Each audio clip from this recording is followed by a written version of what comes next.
Good evening, legends. Welcome to another episode of Chat with Matt, where I chat to all sorts of athletes and people related to the obstacle racing community. And tonight I'm pumped to be chatting to Spartan Pro and winner of last weekend's World Challenge Gold Coast, Quinton Gill. Now, Quinton has an amazing track record in OCR and trail events since starting in 2015, including 32 podium finishes with 17 gold medals. Some of the highlights include being part of the winning team and lap record at the 2018 Enduro World Champs, the 2019 Spartan Australia National Series winner, and allegedly first he beat Lachlan Dansie in 2018.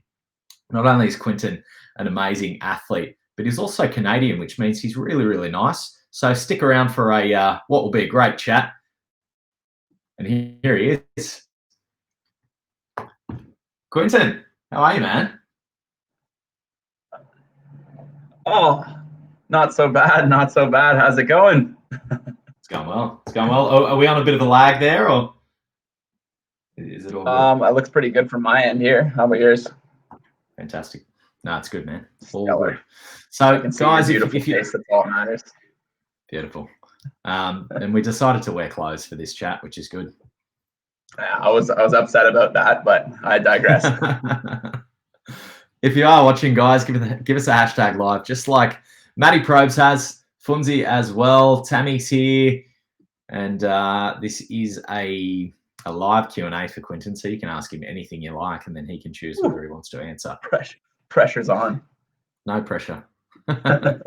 Donna's here as well. We've got a couple of guys watching, so if you are watching, guys, give us a hashtag live. Give me a hashtag replay if you are watching. I've got more watches than I have comments, so we've got a couple of creepers already, Quinton. Andrew's here. Can you see those comments, man, on the side there? Yeah, they're all coming in.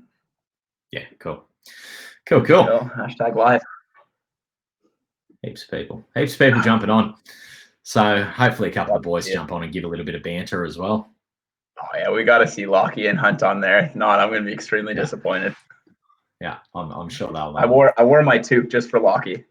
You can send him a text if you want. That's it. He made so many comments about it in the Ultra last year. I was like, I got to wear it for him. Good. Anything you boys can do to rev each other up is usually entertaining for the rest of us.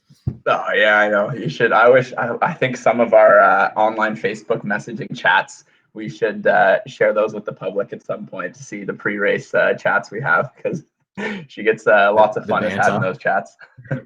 Yeah, definitely, man. Oh yeah, definitely. It's a pretty good group of guys at the front of the competition. They're all pretty good blokes. There's no. That's no it. I think that's just nice. It's one thing that I felt like I fell in love with Spartan right away is like, even normally in some of the sporting events, like when I played ice hockey and soccer, it's like those other guys at the top of the food chain just didn't want to associate with you. You're like, you're the enemy, right?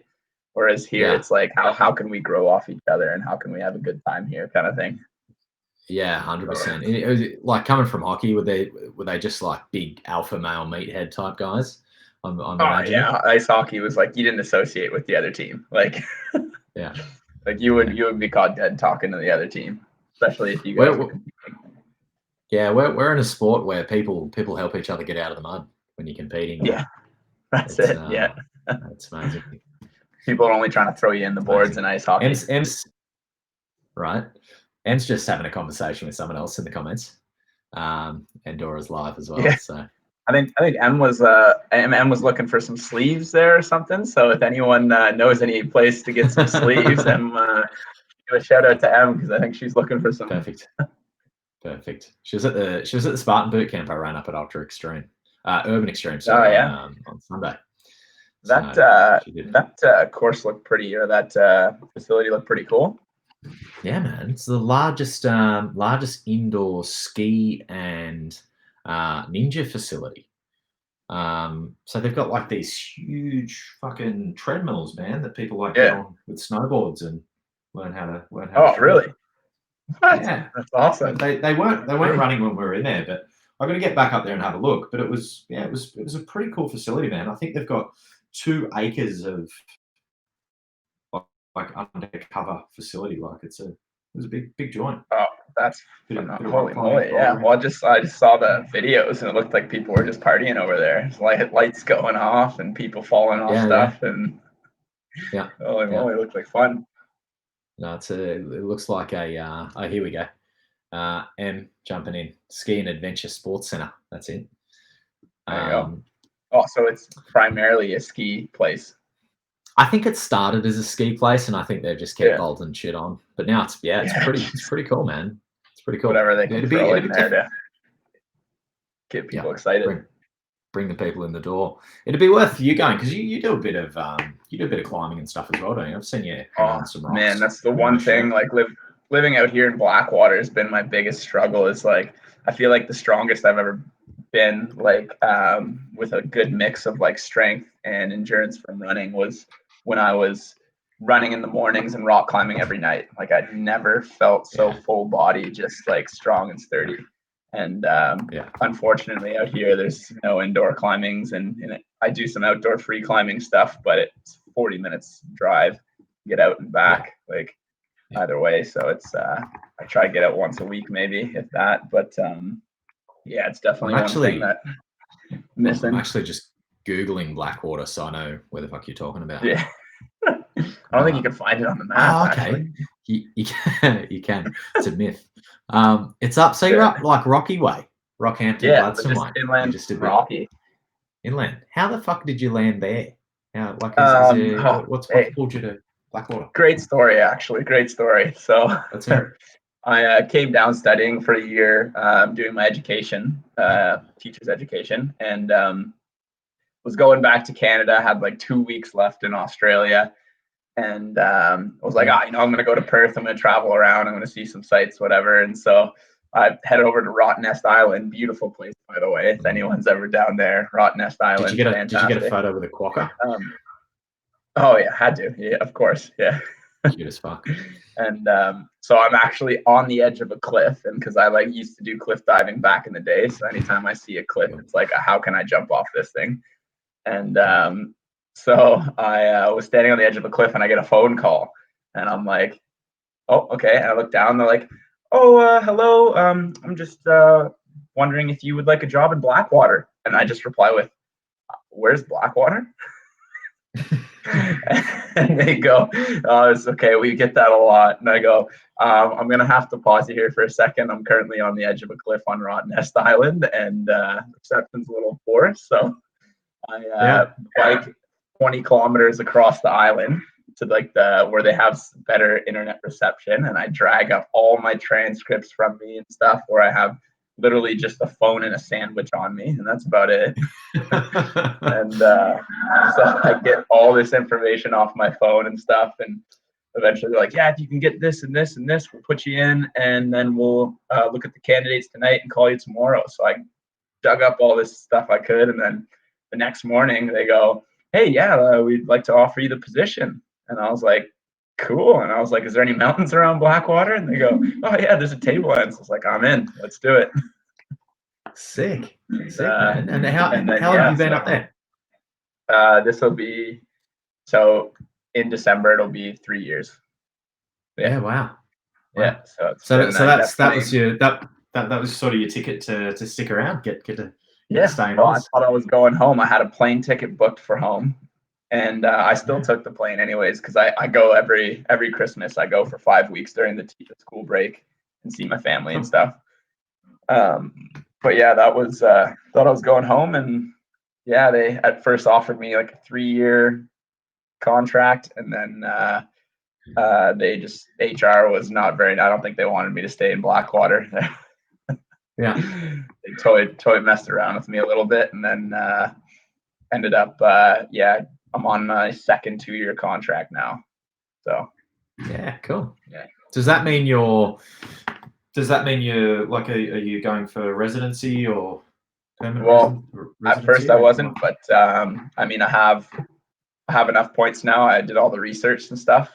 3 years working in the government, and now a 4th year next year. So I might as well apply for permanent residency. I mean, cool. Got the ability to do it, so no harm if I'm here. Might as well do it. And Australia's a good country. I've had my fun here. Yeah, we like it. I've got to get to Canada. I haven't been there. I don't know. I don't know whether to go to Canada in the snow season or I think that's probably going to be the go. Preferably not the COVID season, but no, the snow season. Snow season. Yeah, I know. No, I know. I was just making a joke saying, wait till the COVID season's done and then. Yeah, definitely. We wouldn't be able to get back into Queensland. No one can fucking get in. I'm not leaving. Not anyone. I applied for an exemption to leave, and they're like, "I'm sorry, but no maple syrup for you this year." Cool. We sell it here. That's okay. Yeah, exactly. It says authentic Canadian in Woolies, so I'm all good. It's got the leaf, man. Yeah, exactly. And it's got a leaf on it. It's official. Yeah. We got a couple more people live here. Awesome. Dora's saying congrats on Raw Challenge. Raw was awesome. It was Dora's first race. One of my clients. She absolutely fucking killed it. And then she went and did the Ultra Virus after Matt B. Davis's Obstacle Racing Media's right after virtual. That. Yeah, that holy animal! Oh my God. She's only been with me for that's a good first race to have. Raw Challenge is an awesome course. Nothing. Yeah. Like it's a great course to introduce you to it because it's got a little bit of everything in it. Yeah, and I think being a fixed location, they get a little bit more latitude with what they can create, and they can be a little bit more. Yeah, exactly. I understand where Spartan, like their obstacle density is a little less, but because they got to drag every obstacle around everywhere they go, right? So it'd be hard dragging 70 obstacles around with them to every venue. So I understand that, but I like Raw because it feels like a proper obstacle course race. Yeah. Right. Yeah. It's not a run if you used to jump over. Yeah. It's better for me because I'm allergic to the running, but I like the obstacles. Oh yeah. Yeah. But man, you were quick out there. You were real quick. What did you do that in? 43 minutes, I think. Yeah, I think it was 43 minutes, something like that. Yeah. That's fast. So you're doing a fair bit of running out at Blackwater there. Yeah, well, honestly, like I haven't been doing a lot of obstacle stuff. Like I've just been relying on the natural athletic ability, and I just like me personally, I know like where I need to if I want to start competing with these people internationally and trying to compete with like the Atkins and the Albans and stuff like that because I'm just a step under their level at the moment. I got to improve my running game. Like that's where I need to improve, kind of thing. Like my obstacles are fine. I can compete with them in obstacles. I'm not worried about that, but it's not as fast as them out there, and just my turnover after obstacles and stuff isn't as strong. So I'm just trying to been building my base a lot and just trying to get the miles up there. So and it's been working really well lately. I've been seeing good things. So I've just been putting a lot of miles on, but very slowly over time. Like it's not something that I've just been jumping into. Like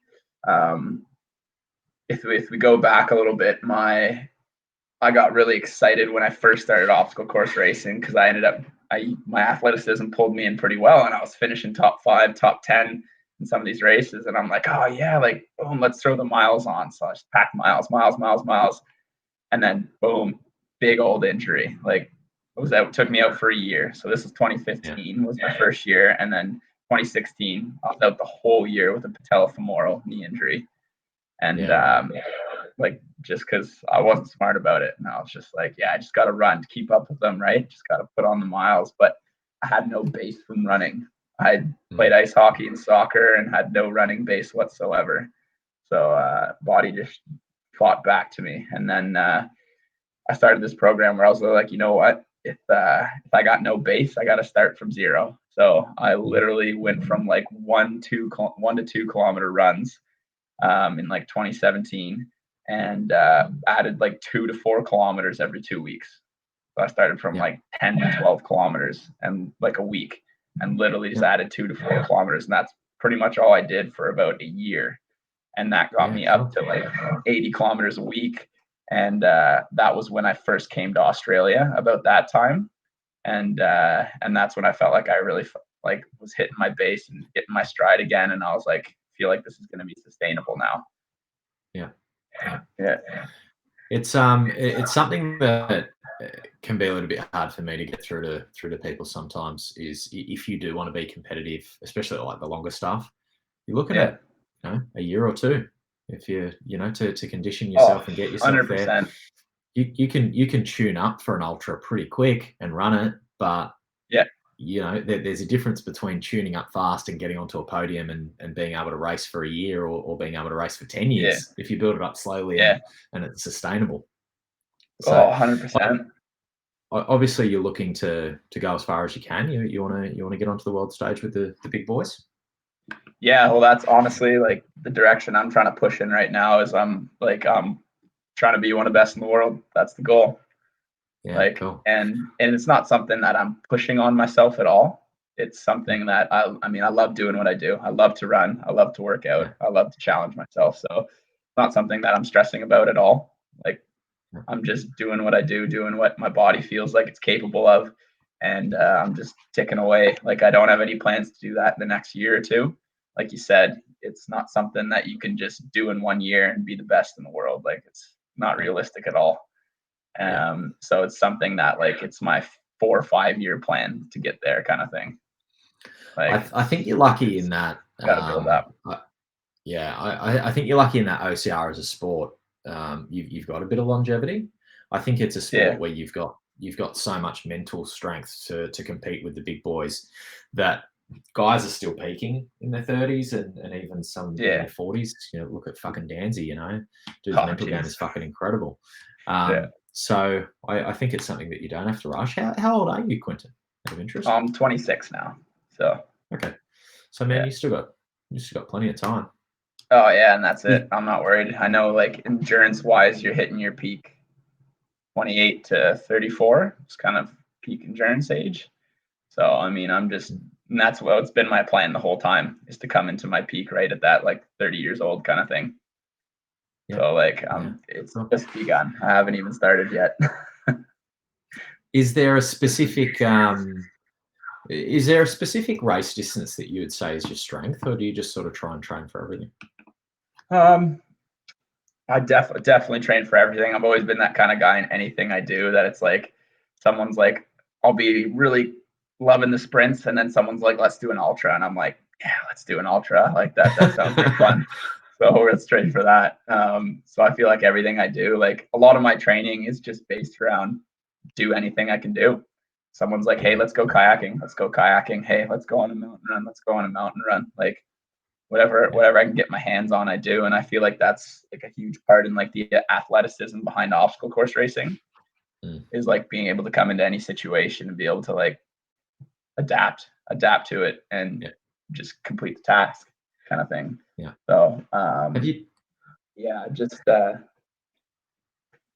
sorry, go ahead. Have you done any adventure racing? I did my first adventure race a couple of weeks ago. I fucking loved it. It's, you know what, after I watched what was that eco challenge that came up? Did you see that? I watched that and I was like, that looks like a lot of fun. And who was it? Richard. Richard sent me a message. Yeah, and he was like, he sent me a message. He's like, we should do the eco challenge next year. And I was like, that sounds awesome. Like I would be in for that. I was lucky enough to chat to Deanna Blake, who you would most likely know. She's a fucking legend in OCR. Yeah, I've heard lots about her in Australia. Her team, I think they came around 15th in the Eco Challenge, but I chatted to her about a week after it came out on TV, and it was it's one of those things that you see and you like, my eyes were just lighting up. My missus is next to me and she's like, we're gonna be fucking doing this eventually. So that's it. It's what's next, right? It's always that. What can we do next? There's actually a surprising amount of them on. So I did a little one in Brisbane, just a 6-hour race, and it was like mountain biking and trail running and kayaking, and it was just really, really cool. Have you ever done any like triathlons or anything like that? So I did one triathlon like when I first started running, and my bike and my swim were miserable. Yeah.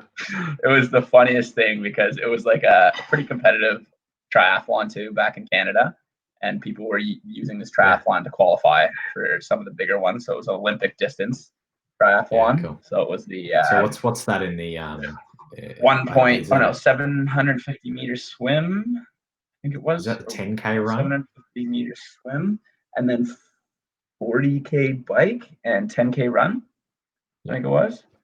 And so came out like second last in the swim. This like dragging my butt out. It was really funny actually. I rocked up and I didn't know you had to wear the caps they gave you. So literally I'm standing in the corral with all these swimmers and all of them have wetsuits on, every single one. Water's cold as hell. And I'm sitting there and I've got my Hawaiian shorts on and my white swimming cap. Everyone's there in blue swimming caps and all these onesies, like big old swimming suits on. And they literally over the microphone go, attention in the back. We want you to know that this is the Olympic distance, just in case you're in the wrong race. And I was like, I'm in the right race. This is where I'm supposed to be. And did you probably should have did the smaller one. Pardon me? Did you make up some of the positions on the bike and the run? Oh, that's what blew my mind is like there's so like the swimmers, I think it's just because it's like not a load bearing activity that like there was people that were coming out of this swim who like to me I was like, how did they beat me? But they were probably swimmers as a kid. They kept a lot of base and they were like had like 50 pounds on me. And they're smoking me in this swimming race. And I was like, I was like, holy moly. And then get on the bike and even then not load bearing. So they got real strong legs and they're powering it. And I made up probably, I don't know, maybe 10, 20 positions on the bike. And then, but when I got to run, I was mind blown because I probably passed 60 to 70 people. It was ridiculous just because obviously I was way at the back of the pack. So, but like, it was just crazy how I was like, holy moly, like how, once it hits a load bearing activity, these people just couldn't do it. Like they're just flobbed. So it was I still didn't finish that good. I think it was like out of 400 people, I was like 250th or something like that. But so not bad. Not bad for the only bloke in Hawaiian shorts. Yeah, exactly. That's it. And I think I had like a one of those foam bike helmets and just foam bike helmets and like grandpa's old bicycle kind of thing. And I was just trudging along. Like, it was fun. It's something I'll definitely get into eventually. Yeah, for sure. I think I'm going to try an Ironman actually next year. Yeah, an Ironman at Kona's on my bucket list. I don't give a fuck if I come last. I've just got to get there. That's it. That'd be amazing. I reckon. That'd be a huge event. Yeah, for sure. Talking about big swimmers, do you know Eddie Hall, the guy the first guy who did like the 500 kilo deadlift, so English strongman. Do you know him? He's a fucking monster. Oh, sorry, no. He's a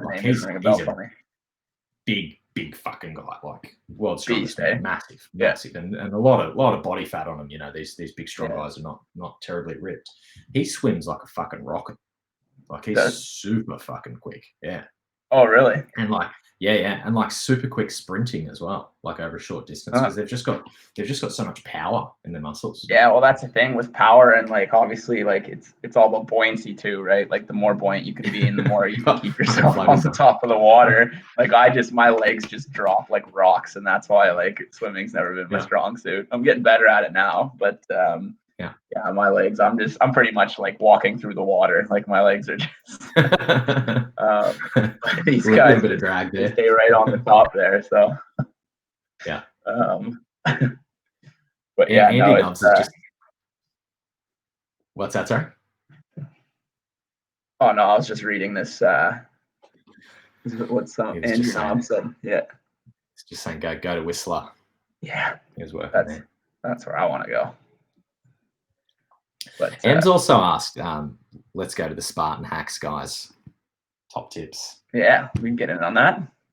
We've got a lot of comments. Top tips, man. What's your top 5 tips, Spartan? See, it's tough because like the outlook I take on Spartan is not like that quick fix kind of thing. The outlook I take on Spartan is like, my top tips are like, your preparation going into the race is not what shoes you're wearing, what socks you're wearing, whatever like that. Obviously, those things can help make it more comfortable and can help make the run easier, but your preparation, your comfort is all going to come from the work that you put behind it.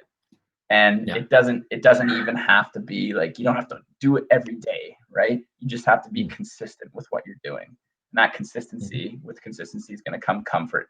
So whether you're doing maybe 2 to 4 runs a week, if you're consistent over a long enough period of time, that's going to make your run way more comfortable. But if you're doing like 1 week where you do 1 run and then you do 4 or 5 runs and then you're back to another week of no runs and then 3 runs, that consistency is what hurts people.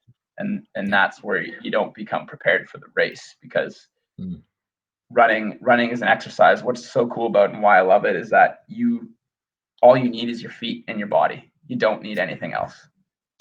So like all these things, like obviously nutrition can be a huge factor, and we'll go into that stuff for sure, because nutrition is obviously a huge one.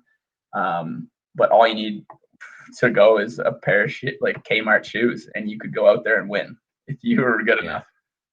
Like that's the cool thing about running, is why I love it. Like you could take a pair of Kmart shoes, and if you put the work behind it, you could win the race. Like those, the VJs are going to help you because they'll give you a little extra grip. But I mean, if you put the work in, it's not going to make the difference. So for me, like the top tips is consistency. Whatever you're doing, be consistent with it. And as much as it might suck sometimes, like if you know that end goal is going to make you happy and that's what you want, then that consistency is going to be worth it in the end. Getting up and doing that run in the morning or doing that workout at the end of the day after work, like if that's gonna get you to that goal, if you want to finish that race and be comfortable the way you finish that race, not finishing that race with a knee injury or a elbow injury or whatever it is, then that's probably my biggest tip that I could give anyone. And you definitely you definitely live that, man. I stuck around. So Raw Challenge, I filmed the start line, and then I basically stuck around. I wanted to stick around until a couple of guys come over the line and I could do some interviews. And you fucking dominated that race. Like, I don't know how much you beat the guy in second place, but it was like minutes. And I came up to you right after you came over the line, and I'm like, "Are you good to chat, or do you want me to give you a minute?" And you're like, "Yeah, I'm fine, man." You were just fucking sweet. Like, you just went for a light job. Well, that's the effect with that was I feel like for a lot of the work in an OCR race is put into the start and the middle for me, because the start and the middle of the race is where, if you're looking at it a performance wise and compete against people, the start and the middle is going to make a huge difference. Yeah, if you're neck and neck with someone at the end, obviously that end's going to make a huge difference. But for me, it's like you kind of use the start in the middle to set your pace and set your ground of where you are in the race, kind of thing. Yeah.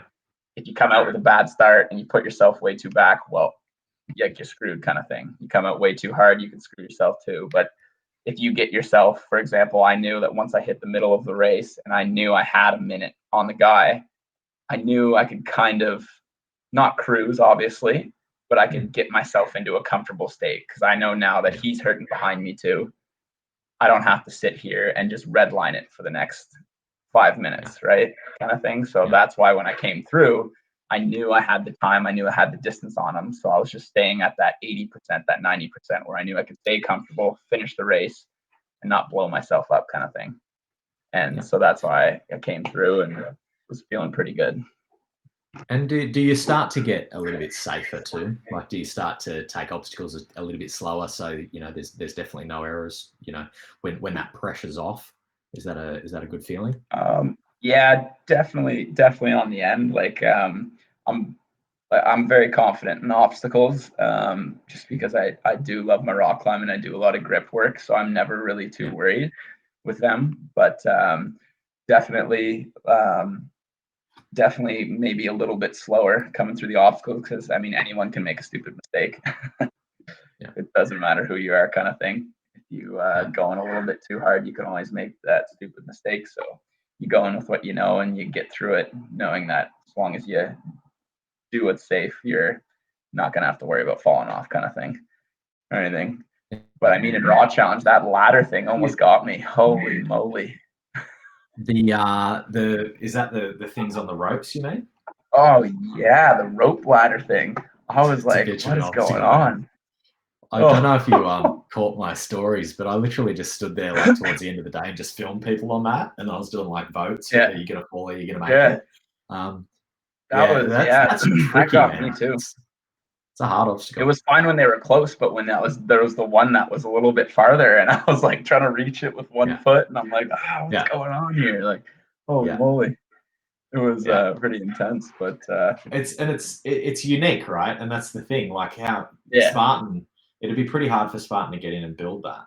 Whereas an event like Raw Challenge, you know, it can be there and it can stay there. Yeah, especially not one that they round. would be able to take around. Yeah. So because of that, it's something that you don't come across very often. Yeah. So yeah, you know, how much of it is just competence from doing a lot of it? Like, are you keen that if you went into any obstacle race with any obstacles, you'd be able to just your experience would just kick in and you'd be able to work it out? Honestly, yeah. Like I feel like I remember this year, I feel like my running's definitely got better, but I remember like last year compared to the year before, so like 2019 to 2018, honestly think like I don't think I got any faster or any stronger. I think it was literally like I remember the first time I won a race, and I consider that the time I beat Dansie, because I'd won one Spartan before, but it was one where all the top guns weren't there, kind of thing. And so for me, it didn't feel like a win, because when I want to win, I want to beat everyone. I want to beat the top guys. And so I remember that race, and that's why I brought in Dansie to it, because I mean, Dansie's a legend. Like and I remember when I first got here, looking up to him and not even being close to beating him. And then, so then we had that race, and I ended up taking it from him, the heartbreak that bestowed upon him after that race. I was like, when the moment I won that race, it was like something clicked. And I was like, it's just that mental aspect, knowing that, hey, I can win now. You know what I mean? Yeah. And so like I never felt like I got any stronger, any faster, but then all of a sudden, then I started winning races, seconds, thirds, firsts, consistently. And it was like just like a mental thing that clicked in my head. And I think happens with a lot of people in training. Like it's like a frame of reference. People have this frame of reference of what they're capable of what's within their abilities, right? And if you don't think something's capable and within your abilities, there's that wall there, and you're not going to break that wall unless you think you're capable of doing it, right? And so once you do take that step and you break through that wall, so much more opens up for you, and you can take that into anything you do, kind of thing. So how much physically faster do you think it made you? You know, just having that confidence and unlocking that ability of going, you know what, I can compete with these guys. How much, what do you think that actually transferred into speed on course? You know, if you had to quantify. I feel like the biggest thing it did is it helped me with my turnovers from obstacles. I don't know, like that's where I noticed coming out of an obstacle and getting back. Yeah, like before it was like I'd come out of an obstacle, see some guy who's way ahead of me, and obviously your legs are destroyed coming out of some of these obstacles or doing burpees or whatever you do. And so mentally you just go, this guy's beating me so many times, I'm out. Like I'm not going to catch him. So you kind of mentally shut down a little bit. Whereas when I come out of an obstacle now, it's like I've beaten him before, I can fucking catch him. Like it's on. Like I don't care how much I'm hurting. Like I'm chasing him down now. Beating him before, why can't I do it again, right? So it's like that mentality is huge when you're training or doing anything. Definitely, as soon as you beat yourself in your head, as soon as you beat yourself in your head, you're fucked, and you're most likely not recovering from it either. No, I know, it's crazy. Like, and it blows my mind sometimes how like even when I did the half marathon not long ago, I was 10 kilometers into the race, and all I'm thinking in my head, because I don't do a lot of high intensity on the road, so there's that lack of confidence that I don't have. I haven't done a half marathon ever before, so I hit the 10K mark where I'm comfortable because I've done some high intensity stuff, 10K, and And I hit that 10K and I go, I'm not gonna be able to hold this. I was like, I feel like I should, I feel like I'm gonna blow up or something and I'm gonna give up. And I almost stopped running. I was like, but then I was like, you know what? Let's just see where my body takes me. And ended up holding a pretty similar pace for that whole next 10K and coming in I with think you like did a pretty peak good PB for time. both, didn't you? The 10 and the 21, I think, Yeah, were it both was. PBs. Yeah, well, I've never actually done a 10K time trial or a half marathon time trial, so that's why they're kind of PBs. Yeah, so they're my first road, like flat course 10Ks and half. So set those PBs, and they're both way under my expectations, which was awesome. Yeah, cool. What would you say to somebody who is maybe looking to find that internal belief and just can't quite get there? You know, how can somebody unlock that within themselves? Set your goals smaller.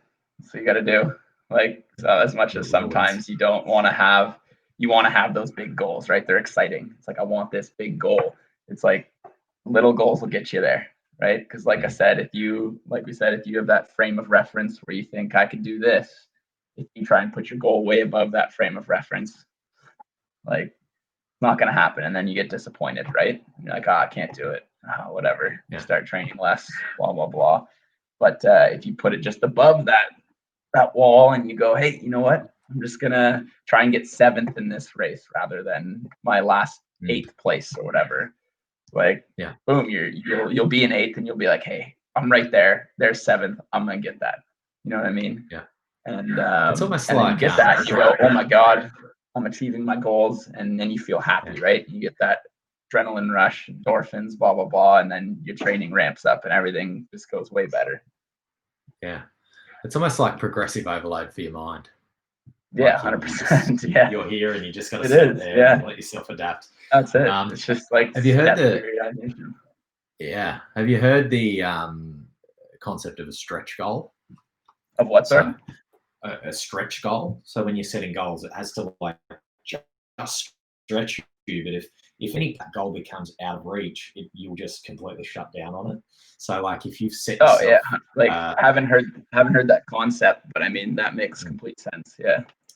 Yeah, like if you've set yourself a time, you know, a time goal for a marathon or something, you know, people will finish in clusters on like the 4 hour 30, 5 hour, 3 hour. People finish on these clusters of those times. But the people who just like, you see like the cluster of like the 3 hour finish, but then there's a bit of a gap. So the people who push hard to get it, but the people who didn't quite get it, like give up a little bit. You know what I mean? So as soon as it gets out of reach, it's like, fuck it, I'm not going to get there. And you just exactly. I'm just going to stop trying. Yeah, I know. That's true. That's funny. That's actually pretty cool. That makes sense though, because it's like everyone has these like benchmarks that are that's the big benchmark you need to get. So like you said, like those marks might be like, the 4 hour and the 4.5.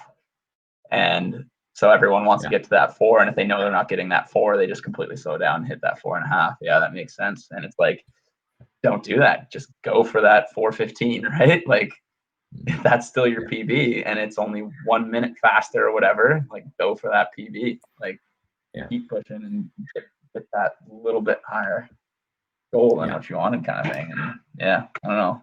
And don't put too much pressure on yourself. That's the biggest thing. Like we're not all Ryan Atkins out there. We can't just show up and win everything. Do you race with any sort of strategy? Do you head into an event? Do you ever really strategize, or do you just fucking hit the ground and run as fast as you can? I do, honestly, as weird as I do a lot of visualization. Is a big thing. Like going into races. And biggest thing, like I find in an obstacle course race, your biggest friend is turnover in obstacles. Like especially in the dense ones, like raw challenge. Like you can gain and lose so much time based off how fast and how slow you come out of an obstacle. And so whenever I do before the race, I do a lot of visualization on obstacles I know that are going to be tricky.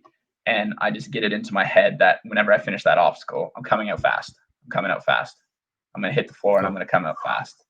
Or if I know it's one that I'm worried about, then I know, okay, I'm going to come in a little bit slow. I'm going to catch my breath.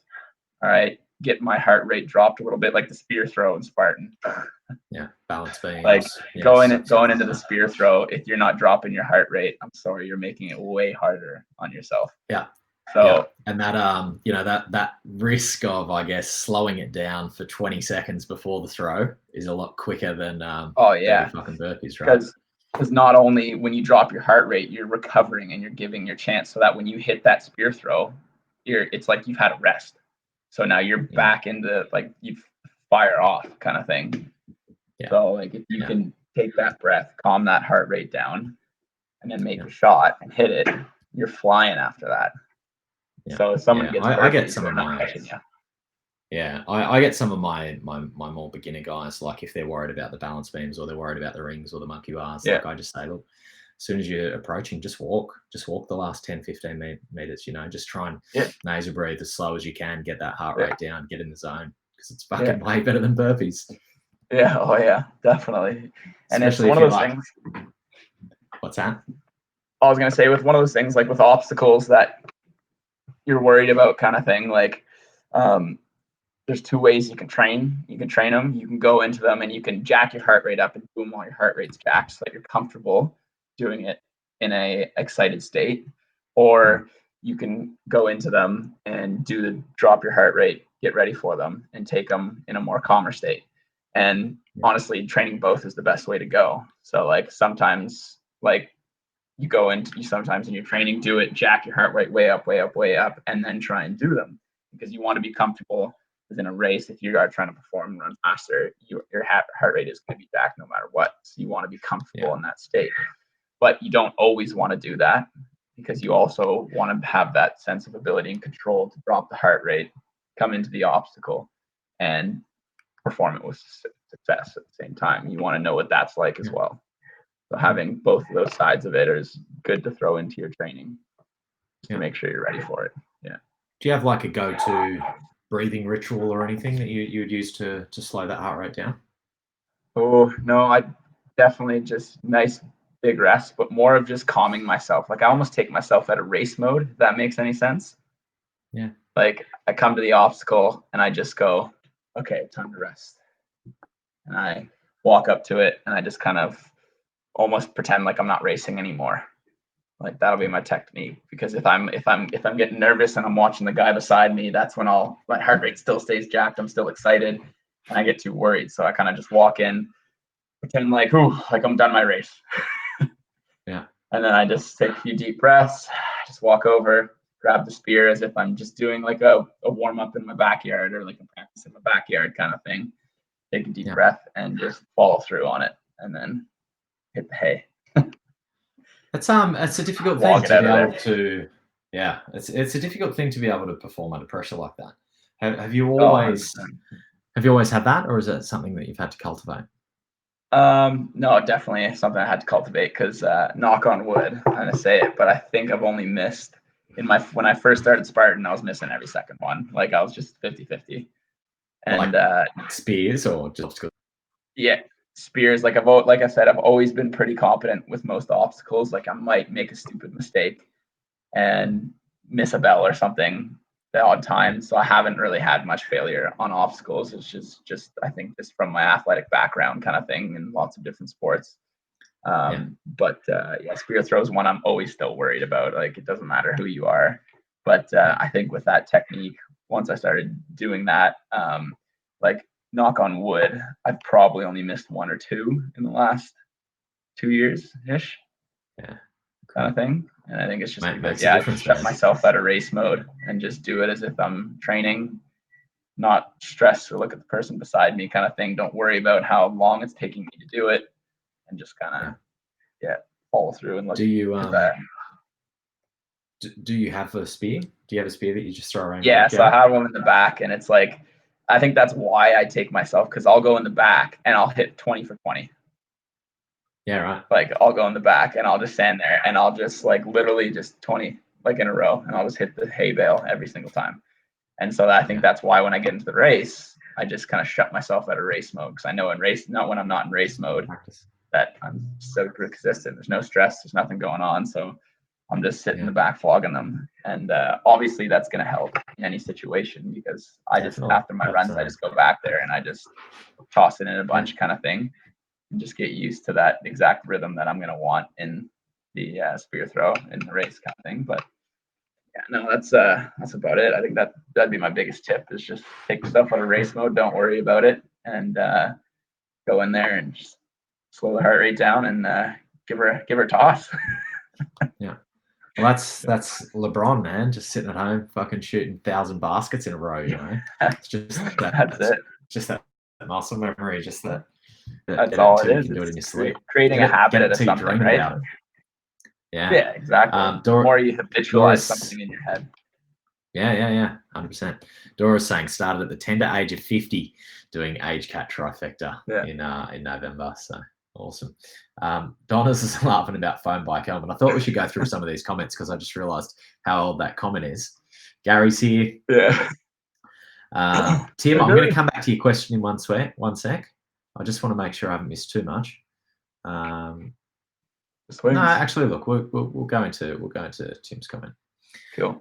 What does your standard training week look like, Quinton? Yeah, so a week of training for me right now, like I said, all of my focus has been around building base. So the way I look at it right now is the one thing I don't have over some of these elite athletes that I'm competing against, like the John Albans, the Atkins, and even like I like to compare myself to Kilian Jornet because he's an absolute amazing trail runner, like the best in the world, I would say. And he's a person that he's been his quote is 30 years old, been training for 30 years.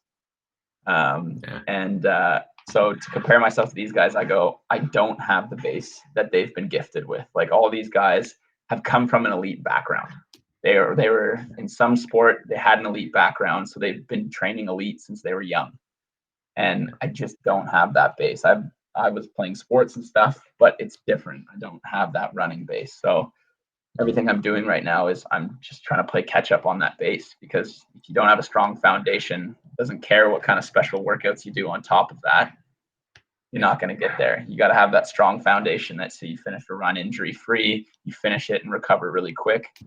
Having that big base does all the things we want to do and we wish we could have when we do these races. Like you want to recover quick, you want to finish the race really comfortable, you want to be able to do the race knowing that you can cover that distance and not stress about it.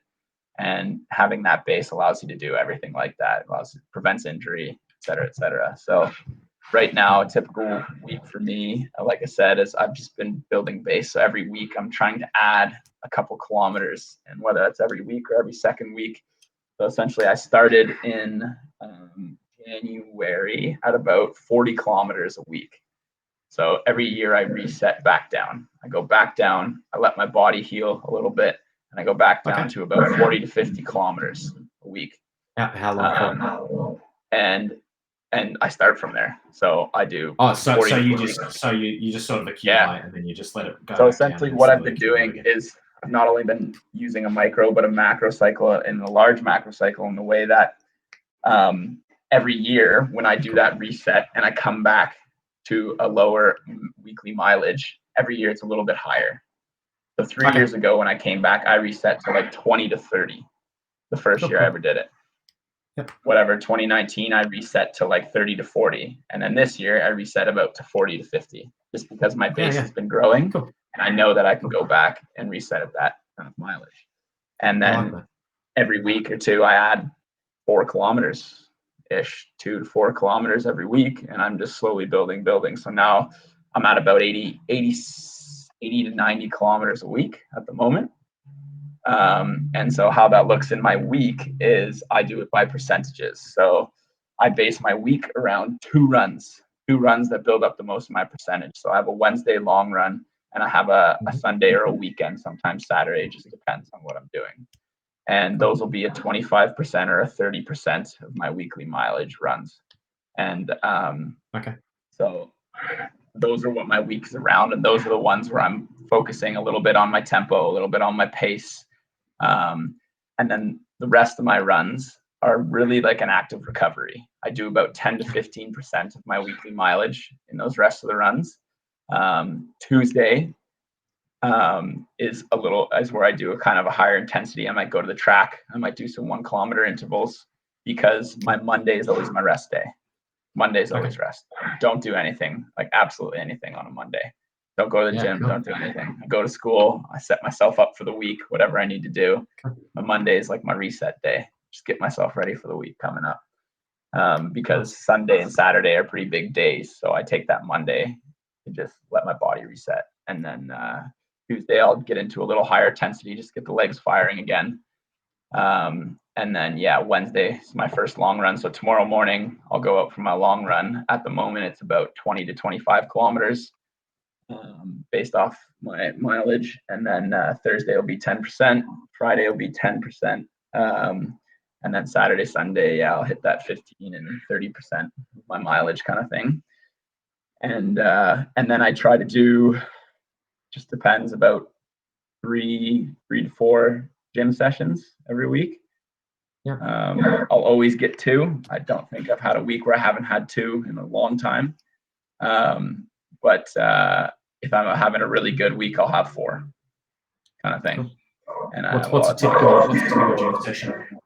So I just do a lot of full body stuff most of the time. I might separate it into an upper and a lower body workout. So I go in and I do a lower body workout, and I'll go in and do an upper body workout. But I like to do a lot of kind of HIIT stuff. I like to make myself sweat, and I like to hurt a little bit. But the one thing I find that's beneficial about that is because you're not focusing on a single muscle group or area, I recover a little quicker, and it doesn't compromise my running. Whereas if I go in and sometimes I go in and I do a heavy legs when I haven't felt like I've been doing a lot of legs lately, and I go in and I do some squats, I do some deadlifts. But my running's compromised for the next 3-4 days because my legs are just absolutely jacked up.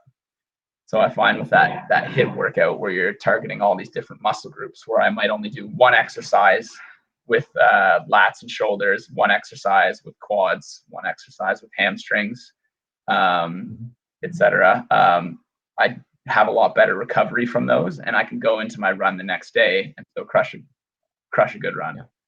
Kind of thing. So for example, today, because I'm also training for the OCR Stars, I went in and I did a little circuit. I did 20 meters sled push, 20 meter farmer's carry, 20 meter lunges, all with 50 pounds.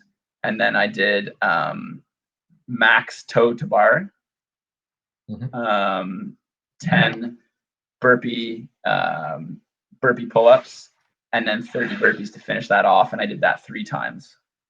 And then I did a 10-minute row before and after, just to warm up and cool down. How long did all that take? About 45 minutes? So about that. I would say just under an hour kind of thing. So I obviously did all those exercises without break, and then I rested in between each of the sets kind of thing. And I caught my heart rate down, and once I felt like I was good to go, jumped into another set kind of thing.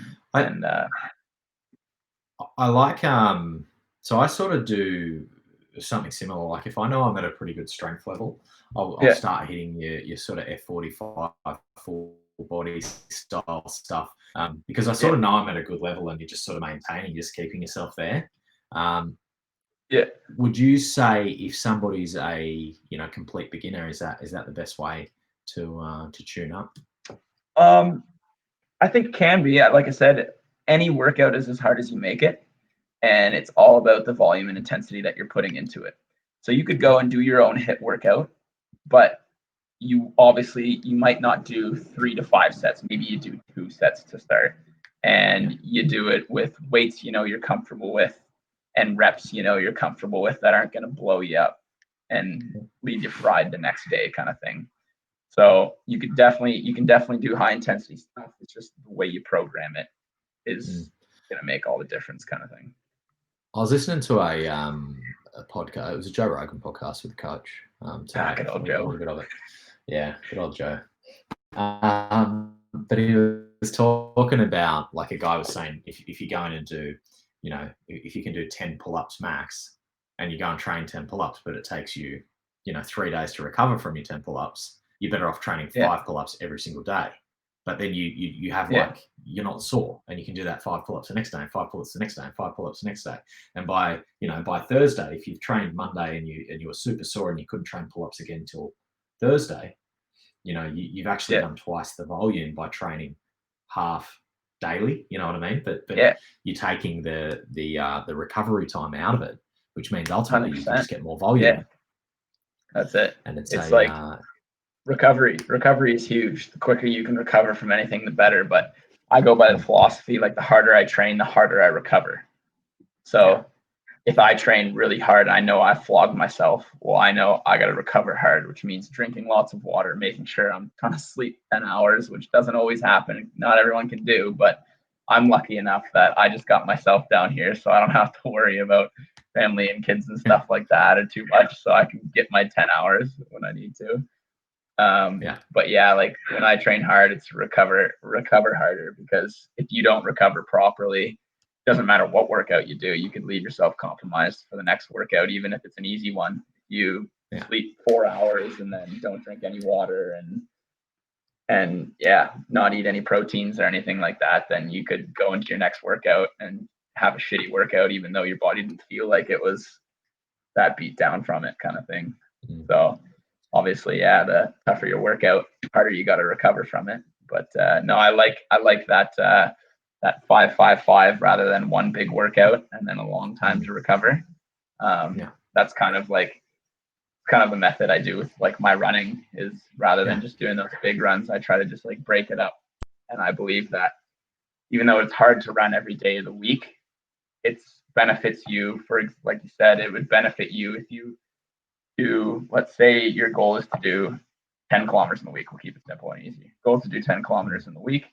And you go, okay, I'm going to do 2 sets of 5. Well, you can do that. But I'm going to tell you right now, if you're not always running 10 kilometers in the week, that your body's not ready to do that 5. And even though you might say, yeah, I can get it done, I can do it. Well, like you said, your recovery is going to be shit. You might get to that next 5 kilometer and you might not even be recovered by then fully. Whereas if you break that 10 up and go, yeah, I'm going to do 1, 1, 2, 1, 1, 2, whatever, and break it up like that, and then another 2 on the weekend kind of thing, you probably do that and you're going to finish that week going, hey, I feel really good. And you just finished your 10 kilometers, met your goal, and you're like, I could have done more. You know what I mean? Yeah. Definitely. So it's just sustainability, right? It's just being able to get up week on, week out. Yeah. And that's you know what, that's the hardest part for everyone. It's not that people can't go in there and do a hard session and push themselves. It's that consistency that's tough for people. Is making sure you get up and you try to do it every day. Because if you really want to do something, you got to make a habit of it. Because if it's what's your why, man? Why? You know, it takes an amazing amount of dedication and focus to train at the level and compete at the level that you do. What's driving that internally?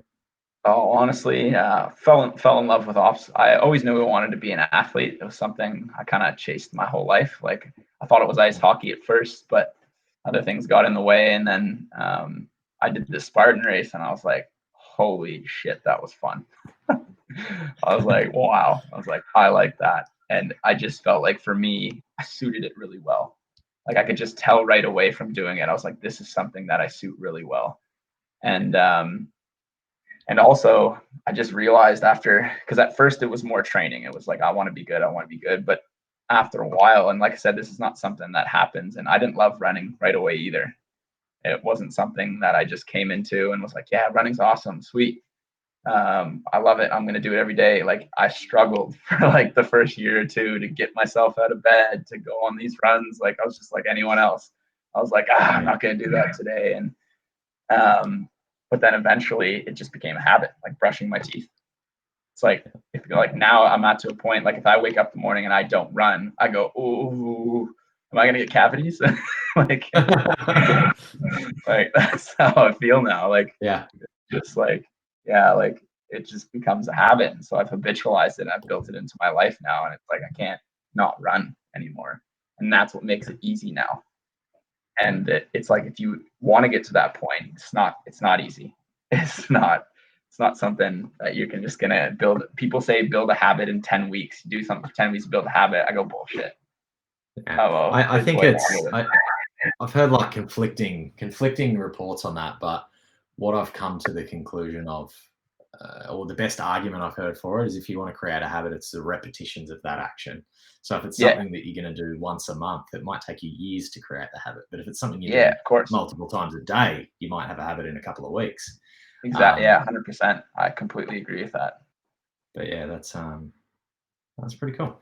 Pretty cool. No, Sean here has just said, I don't know if I can do it. Sean, I met Sean a little while ago. He's doing my little 28-day challenge at the moment. He's looking at doing Spartan GC, and I believe he just celebrated his 53rd birthday. He's pretty fit, but he's sort of sitting on the fence. He's not sure if he can do it. What would you say to a first-time Spartan? You know what? To a first-time Spartan, it's like you never know if you're gonna do it until you try it, right?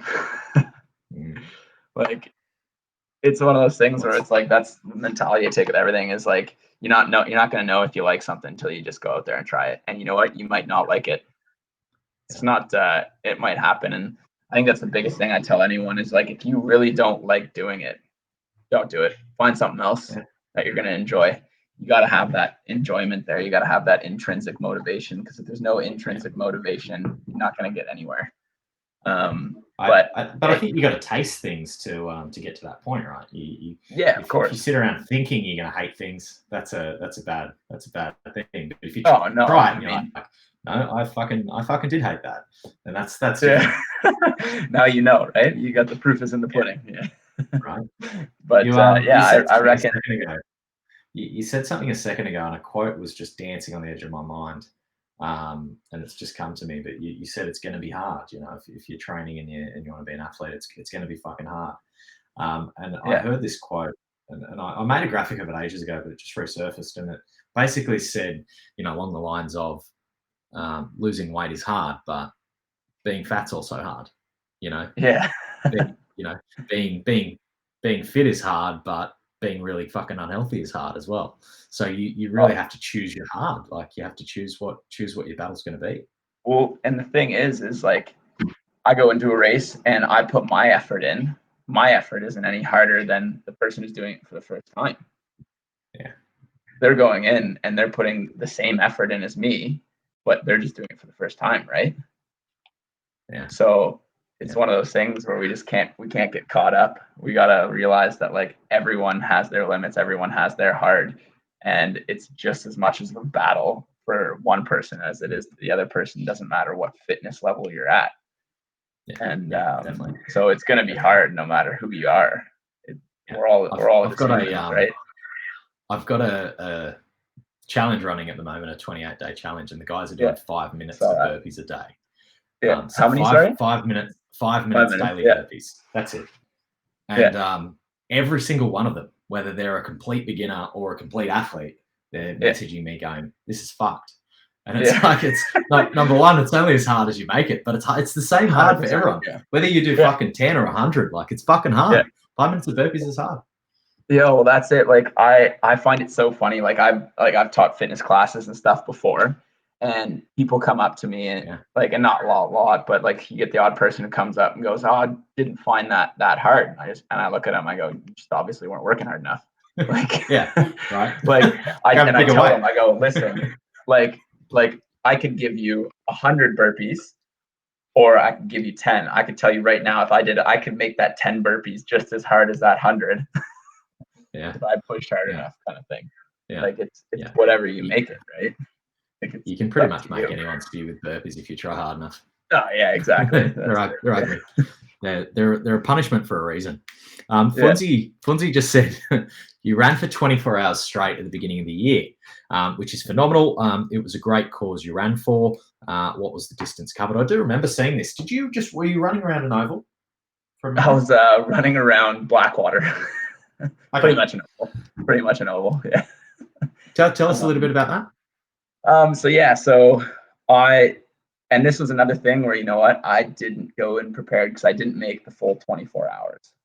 So I got excited, as we all do in the fitness world. And I thought for my birthday, I'm going to try and run 24 hours on concrete. And I don't do any long distance concrete running. All my long distance runs are on trail. So I could have probably ran the 24 hours on trail. Don't think I would have had an issue. but I went on concrete, didn't wear the right shoes, wore like 10 5-kilometer shoes. And I was like, yeah, I'm going to run for 24 hours on my birthday and raise some money. And so awesome idea. Like I enjoyed it. And I got the day off work, and I essentially ran around the town, and some of the kids were joining me, and I ran through the school a couple times, and kids came out of the class and ran with me and stuff like that, which was really awesome. But yeah, honestly, I only made it to 13 hours because I ended up breaking my foot.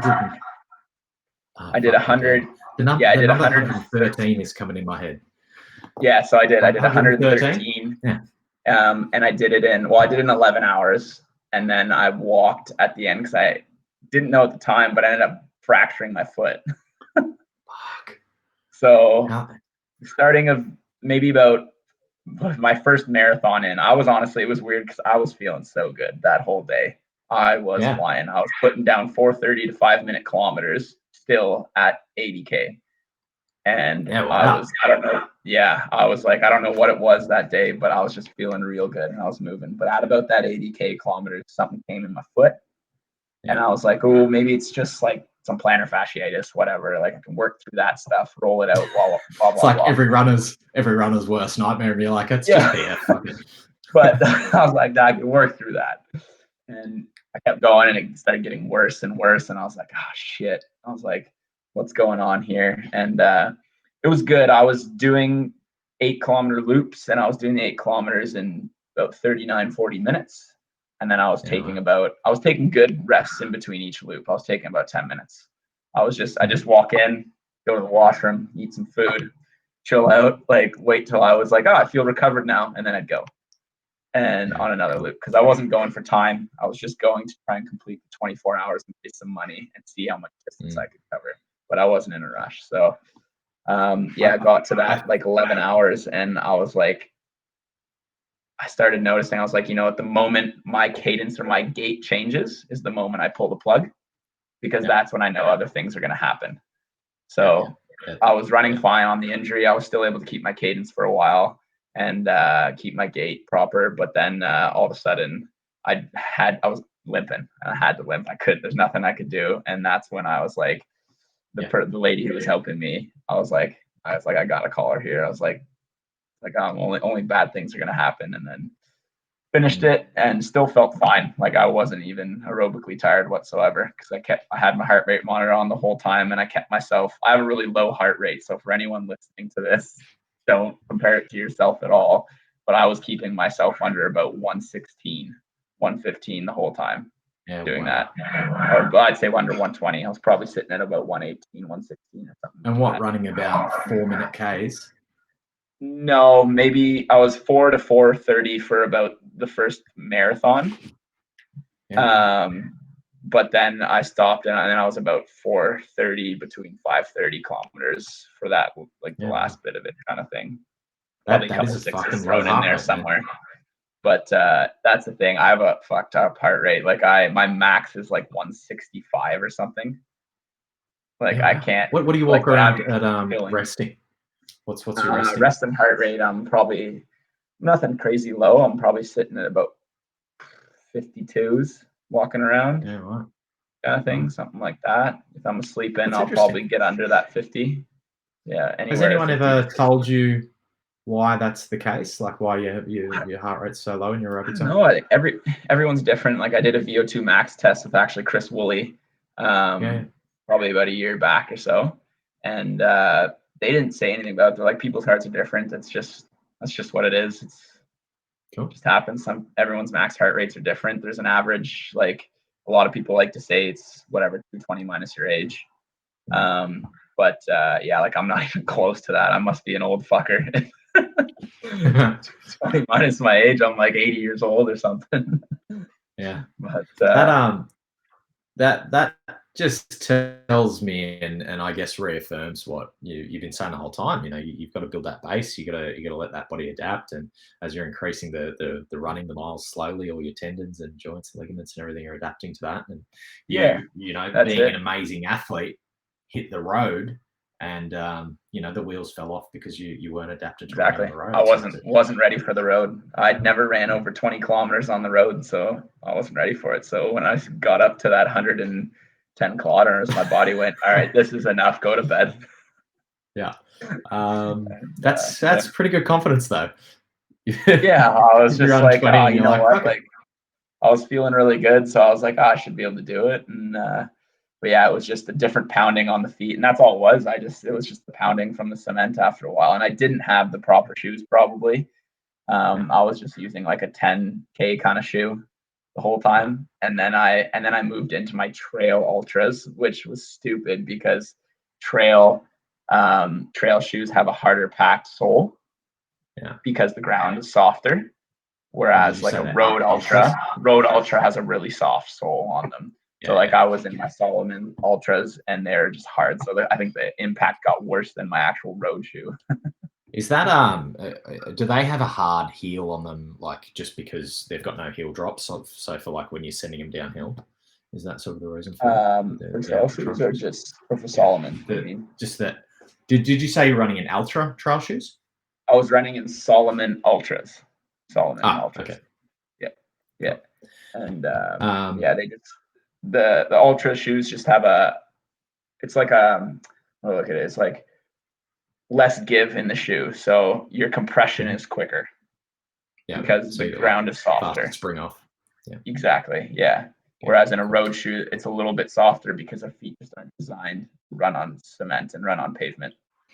So the road shoes have to naturally be a little bit softer in the sole. Whereas on the trail, it's not so much of a difference, and you want that extra compression kind of thing. Yeah. Cool. But Sam's saying, good to know that even you get worried about the spear throw. Yeah. Oh, trust me. I think about that. Oh yeah, I think about that all the time. That's the one I'm always worried about. Sleeping the night before. I mean, barely sleeping the night before, thinking about that. Championships have been won and lost in spear throws, I imagine. Oh my god, I know. And then, I mean, ask Chris Woolley and Lachlan Dansie. They know all about that. I think that was the first time Hunty won a race because the people in front of him sprayed the spear. I'm sorry, who's Hunt? Does he even race OCR anymore? He's here. Yeah. Oh, is he? Oh, it's the first time he showed up. I literally just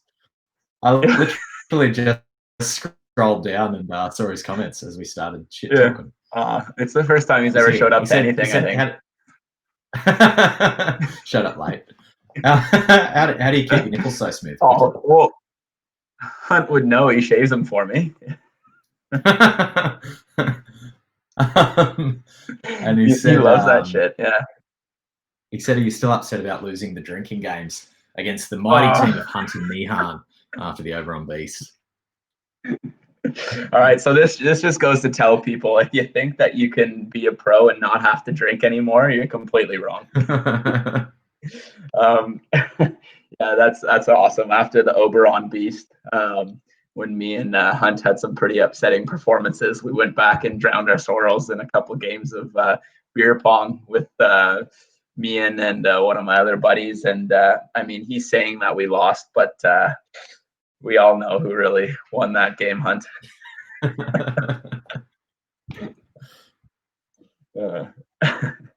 Fuck. We were talking about recovery before. You said the harder you train, the harder you recover. Yeah. Do you have a specific protocol recovery? I'm big on the fluids recently. I've noticed, like, before races, after races, that kind of stuff. Like, I'm just putting back lots of water, and lots of watermelon's my big one. I love watermelon. Okay. Like actually eating watermelon? Or? Oh yeah. Ask anyone who's seen me at an endurance race. I just literally, before any long distance ones, I just have a whole watermelon in a spoon and I just throw that back. Yeah, wow.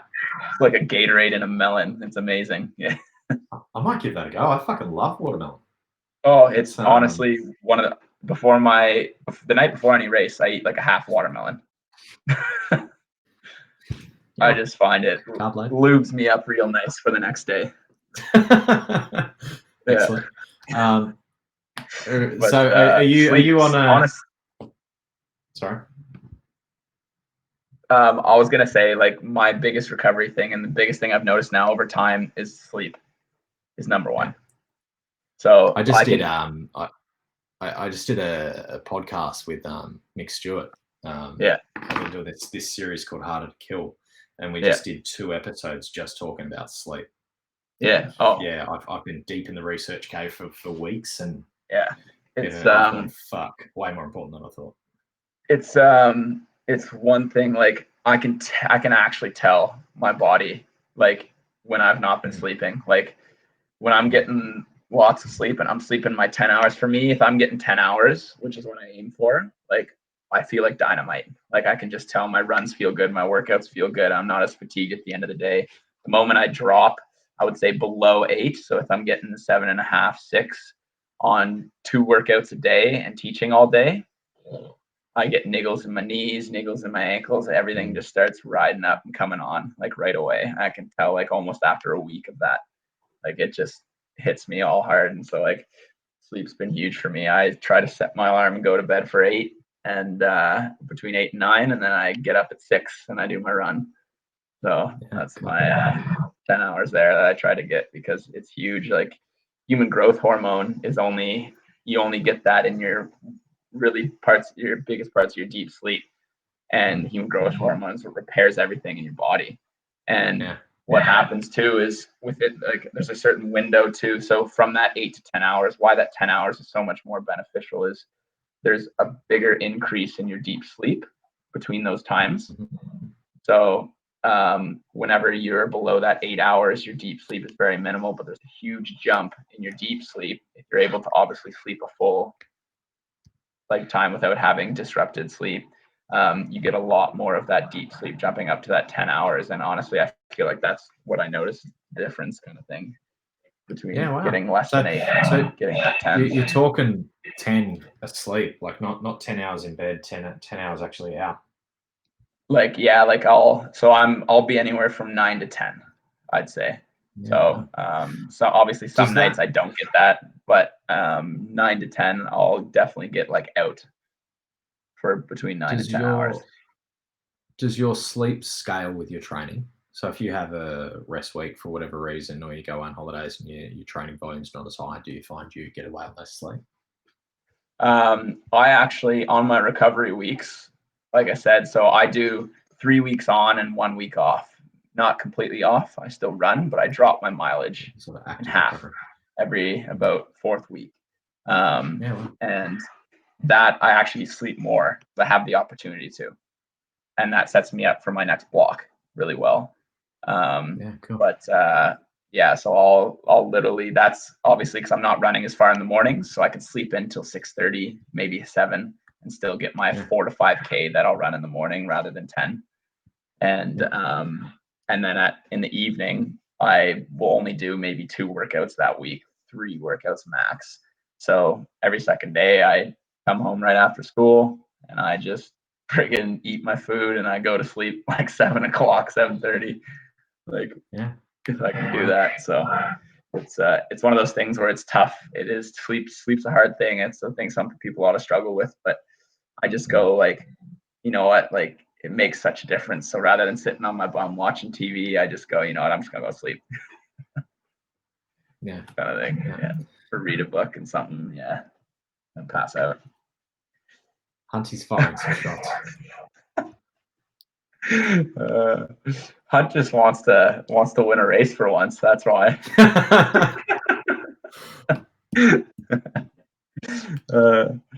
It's all right. He's talking a mean game right now, but he texts me every second night going, "Oh my God, Gil, I miss you. Come see me."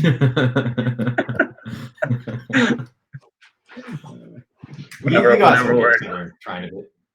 We try to. I mean, COVID doesn't help, but I mean, I love training with those guys, and, like, there's a different type. Like, I notice Hunt's a guy who he needs people to train with, and so, like, when I feel like when he has people to train with, he gets into really good habits and really good blocks. And some people are like that too. I'm kind of in the middle.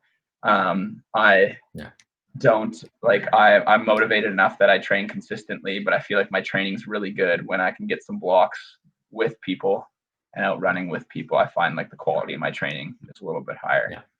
I'm very much like that. I feed off other people's energy. So like I moved up to the Gold Coast, and you just whole situations changed, and I went through a couple of months where the training was a bit flat because you sort of lost all the old habits, and I definitely gotta do find better around people. Got to find a new group, and that's one thing. That's another reason I'm hopefully trying to get out of Blackwater soon, is just because there's a couple people who like to run, but not in the same way that I like to run, kind of thing. So like I get out, there's a couple people that I run with, and they're awesome. But it's always good to have that partner who's, for example, like Hunt or Liam or whoever. Like if I was close to them, like we'd have a garage sale of fucking training. We would just be fucking doing it all the time, and so that motivation, that definitely keeps people motivated, having someone to rely on too, kind of thing, knowing that you don't want to let that person down. They're expecting to train this morning. Sure. What's going on with your pasta bake? I thought that was going to be like half an hour. I just looked at the Pardon time. me? What's going on with your pasta bake? Oh yeah, that's a good question. Yeah, you said before we went on, you're like, you take it out, please. Yeah. Did I just make you burn your dinner? Oh, you know what? No, I was smart about it, and I knew I'd forget. I put it on really low. Okay. Because you told me to be 30 minutes at the start of the video, and then I'm like, and you know what? I'm so glad I did that, because I knew I was gonna forget, so I dropped it to like 100 degrees rather than 250, and so my roommate just pulled it out. It's all good. We're gonna get the beans after this. Slow cooked pasta bake. It's gonna be soft. Yeah, that's it. Like I'm soft on the gums. Yeah. Are you on team ice bath? Oh yeah, you know what? I'm definitely on team ice bath, but I'd obviously, when I started doing it, I was real into it. And I started doing motor research, and now I use it not as much as I did at first, but definitely still love the ice bath. So like the thing is ice bath, if you want a quick recovery, it's like cheating. It's absolutely like cheating. Like it's ridiculous. Like I'll hop in there at like that, because I have mine on my porch that's set at 0 degrees constantly, 0 to 1. And whenever I need a quick recovery, if I'm doing a second workout or my legs just feel really gummed up from a previous workout, I'll hop in there. And honestly, it feels like cheating. I hop out and I feel like just dropped out of my mother's womb. Like I'm just fresh and ready to go. Yeah. But the research I have been doing is that it reduces gains and adaptation because it's speeding through the recovery, right? You want to, even though it's always nice to have a speedy recovery, that recovery process is what builds our adaptations and makes us faster, makes us stronger, right? So if you're trying to cheat that recovery, you're going to lose some of those gains and lose some of those adaptations, right?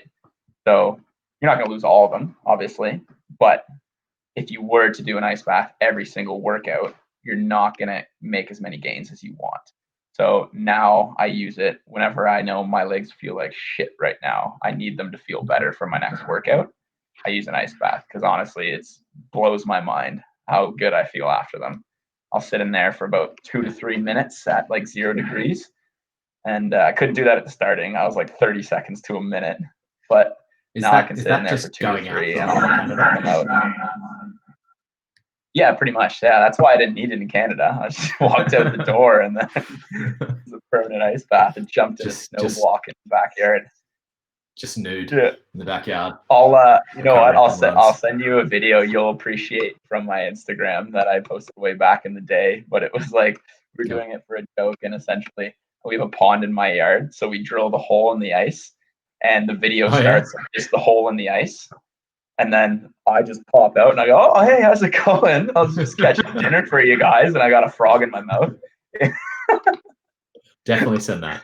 Yeah, it's a pretty funny one. But we were doing it for some joke, and we were trying to earn. We had it was some university thing. But I popped out of the hole like this freezing cold water thing with a frog in my mouth, just like, hey, just like as if nothing happened. Well, hey guys.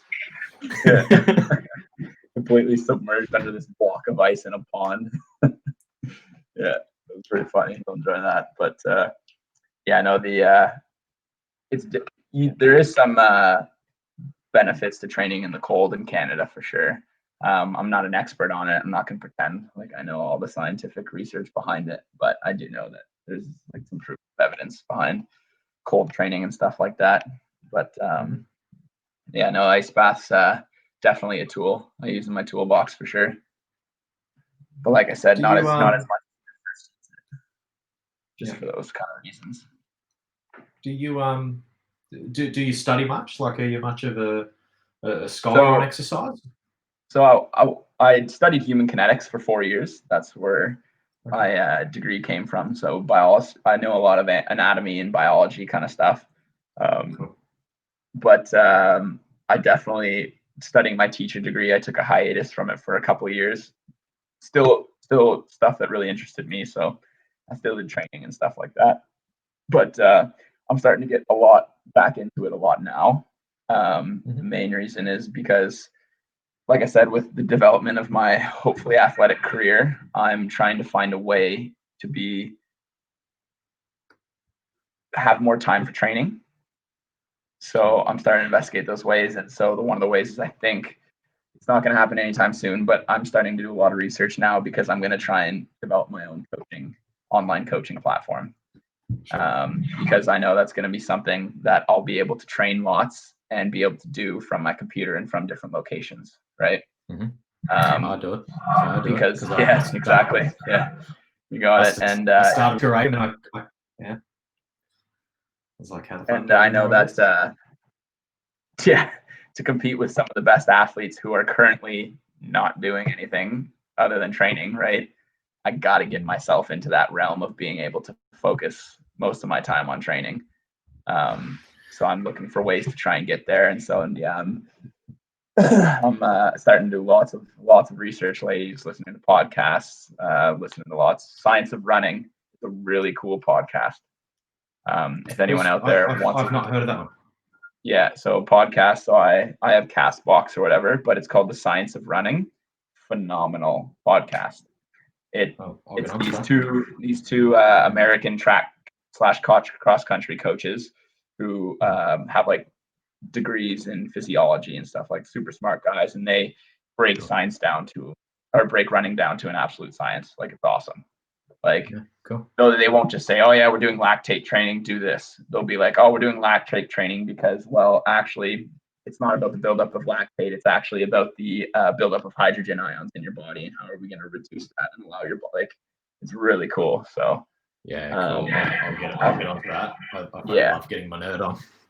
I've been listening to them a bunch, and then just trying to read more. I've always struggled with reading, but one book, actually, have you read Training for the Uphill Athlete? No. That is a phenomenal book. I read that one in like. You might. It's actually made by Killian Jornet. I have it right here, actually. I don't know if you've seen this title. Yeah. But no, this one was Uphill Techniques for Off-Road Runners. Yeah, this is the one. I don't know if you've seen this title. So that's the one. And it's made by Killian Jornet, who's probably the best trail runner in the world, and then Scott Johnson and Steve House, who are scientists and scholars, and they collaborated and made this absolutely unreal book. Like, it's phenomenal. I love it. I dummied that book in like 2-3 weeks. And it's they take a lot of sorry. I do a lot of audiobooks now. I find it's just easier for me to digest. They're good. I actually just started You Can't Hurt Me with David Goggins. Yeah. You listen to that one? Yeah. He's a crazy motherfucker. Oh my God. I started listening to that this morning, actually. I was like, holy moly. It's his mentality, though, is something that you pick parts of it from, but it's not something that's, I think, is like feasible to take all of his mentality, because his mentality, there's parts of it that you can use that are absolutely amazing. Yeah. I think he's a very unique individual. I don't know, Oh yeah. I tend to agree. Like I listen to the stuff and I'm like, I have utmost respect for you, but I don't know if I could emulate what you do because you're just a fucking Well, lunatic, that's it. like an And amazing lunatic. But yeah. And I look at it and I go, he's literally proof. Like he'll say, like, oh yeah, I ran all these 100-miler races, but then talks about once he finished that, he had to do 9 hours of stretching a day because he fucked up his body so bad. because he was like fucking yeah. Yeah. So it's like parts of the mental things that he talk about are really cool and are things you can take on board. But like if you're going at like performance basis, I'm like you can't follow some of this stuff because even for him, like it's not like he's winning a lot of these ultras, right? No, He's doing he's smashing his body apart. Yeah, exactly. It's a battle I've always had with my clients because we're trying to teach them, you've always got more to give, and when your mind says you can quit, you've got more, but and you don't know your own limits until you test them. But then on the other side, you're like, but don't get fucking injured, slow down. I want you to do this for 10 years, not 6 months. So it's like you're always on this fucking knife edge, right? And you're like, it sounds like everything you say is build it smart, play the long game, go for longevity. And that's sort of against what he sort of says, which is when you're fucking dead, you've only gone 40%, Yeah, I know. So, yeah. I do love his what is it? Stealing Souls? Is that what it's called? Yeah. Something like that. I'm like, that's hilarious. He talks about taking souls. Boat Crew 2 or whatever it was. Yeah. That's hilarious. Yeah. But the one thing, like, if I can like tell anyone, one of the coolest lines that I've heard and I preach by it every day is like everything you hear in fitness is wrong, but some of it's useful. So initially it says it's like everyone's different. Every single person is completely different and you're going to react to different things. So like you need to look at something and not just go, oh, that guy says it's right, so it's right. You got to look at it and go, okay, so this is what he's saying. How can I apply that to myself? I try it, and if it works, awesome. If it doesn't, we move on, kind of thing. Because otherwise, I like to work in like fundamentals as opposed to methods. So like, what are the fundamentals as opposed to this guy's got this new method, but really he's just trying to sell you some shit. Oh, 100%. So, yeah. No, it's one of those things. What are some other? What are some of the other? We're on a bit of a lag, so we keep cutting each other off. What are some of the other? What are some of the other places that you get your info? We've already heard a Broker podcast. What else do you feast your brain on? Podcasts. I do a lot of I try to. So if I have a topic that I'm trying to research, for example, I have a book here where I have all these things that I've written down. So anytime I think of something like, oh, I got more of that, I write it down, just so I don't forget about it. And then I'll try to find research papers on it. So I'll go on like Google Scholar and stuff like that because I know the internet's pretty shit with Google just Scholar's good. Putting out like random stuff. So I try to go Google Scholar because I know the peer review is a little more trustworthy. So I go, if I can find something credible there, then I know it's something that I might investigate a little bit more. If I can't find something credible with it that's peer reviewed or something like that, then I go, you know what, like probably not something that I'm going to be investigating just yet, kind of thing.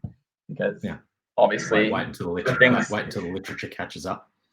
Yeah, exactly. Like you want to do things that are credible, and it comes down to it as we try to do all these fancy things and find that new fix or what's going to be the new thing that's going to get me there. And it's like it always ends up coming back to, well, for example, running, you got to build base. You don't have a base, you're not going to do it. Like you said, the fundamentals, right?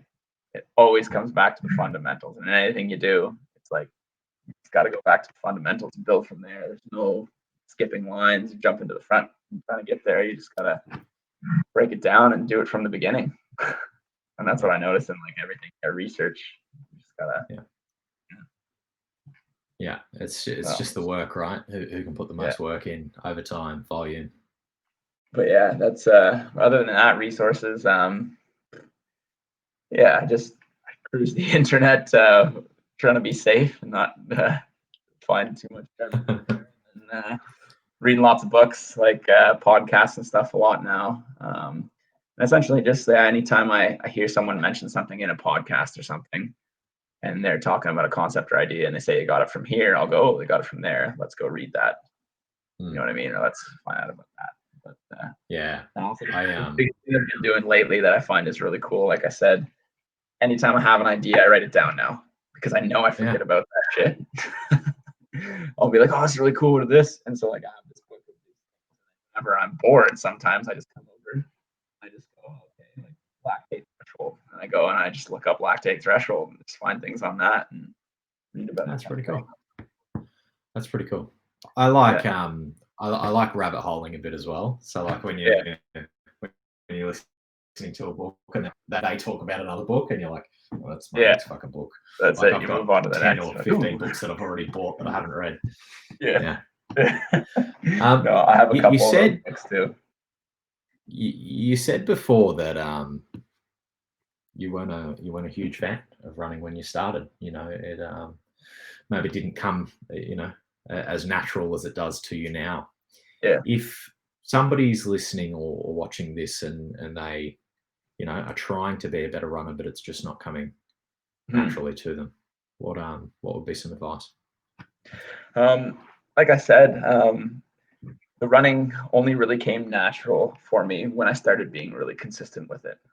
Like I said, at the starting, I wasn't consistent with it. I was still running enough and I was still getting better and stuff, but I wasn't consistent with it. I would do 1 week of no running and then I'd have 4 or 5 runs and then I might have 2 runs on 1 weekend and then whatever. It was just all over the place. I was trying to say that I was setting these goals and I just wasn't following it like I should. And then eventually I just started getting consistent with it, going, you know what, I'm just going to start running every day. Or I'm just going to do it every day. I'm start little. I'm just going to run every day. And eventually it just, it became a habit. Like I get up in the morning. I was like, I got to run now. That's what I got to do. Like it's what I do every day. I got to run. I feel shitty when I don't run. That's one of those things. Like and obviously I did like it. Like I was never at a point where I was like, fuck, running sucks. Why am I doing this? Like, yeah. I was never at that point. I always did like running, but I definitely had my struggles where I didn't want to get up and blah, blah, blah. We all go through them. I would say like, if you really do hate running, then yeah, say don't do it. But if you do like running, you just keep pushing on with it. Keep pushing on, keep working until you get that consistency and you develop that pattern and eventually it will come. I think back to this one moment. And it came in the form of a goal too, in a race actually. But I remember running and not like I never thought I was a trail runner. I knew I was good at OCR, and that's why I always was like, I think that's why I wasn't super consistent because I really liked the OCR, but the running by itself was kind of whatever. I was doing it because I was training for the OCR. That was my motivation. But I did this run and realized I was like, it was a Springshire Mountain Challenge a couple years back, and I ended up like running really well and breaking the course record. And I just kind of went like, hey, I guess I can run too. And from there, that's when I felt like everything clicked for me, and I was like, okay, I like this now. And it was just it came in the form of a goal for me, and it could come in the form of anything else, good for someone else. But yeah, it just that was my click. I just realized, oh, I could do this. Like I outdid my expectations. I didn't go in with any expectations. I outdid them. And that's when I kind of felt like, hey, like I like this now. And from there it was like running was easy after that. So cool. I reckon it's set yourself easy goals. And just if you enjoy it, keep on doing it. And eventually you're gonna have that moment that just clicks for you and everything just becomes easy. And it might happen in a month. It could happen in 2 years. You don't know. Yeah. What's this guy? Andy said, I know the experience hangovers don't last long in the snow. Oh, that's it. That's why Canadians drink so much. You can't get hungover if you're still drunk, right? Yeah. Corey's live, but he's going to be coming back to rewatch the lot later. Yeah. Plenty take away from this talk? Let's nutrition, man. We've been going for a good while now.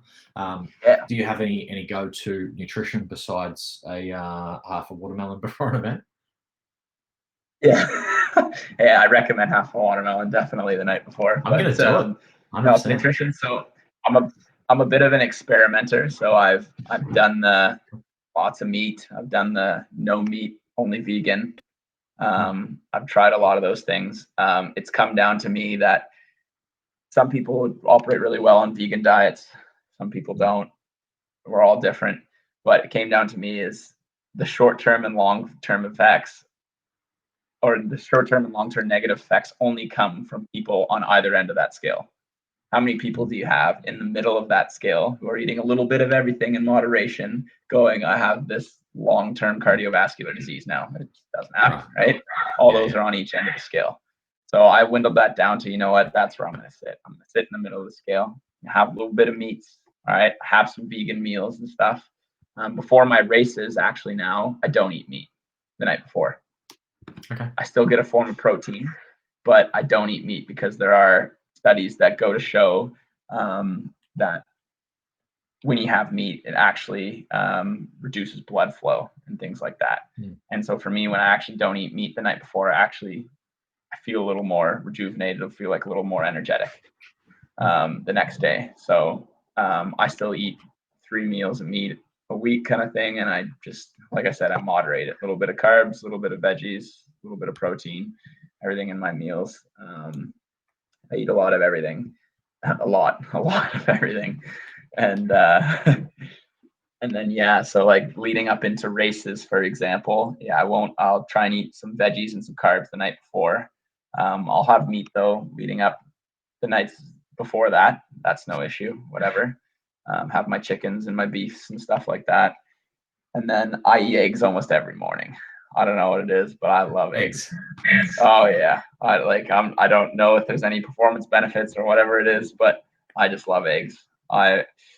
This year, not so much this year, but I think before this year, the last 2 years, I don't think I missed a single breakfast without having 2 to 4 eggs in about 2 years. Yeah. Other than the odd weekend where I didn't have access to it, I don't think I missed a single breakfast for about 2 years where I didn't have eggs in the morning.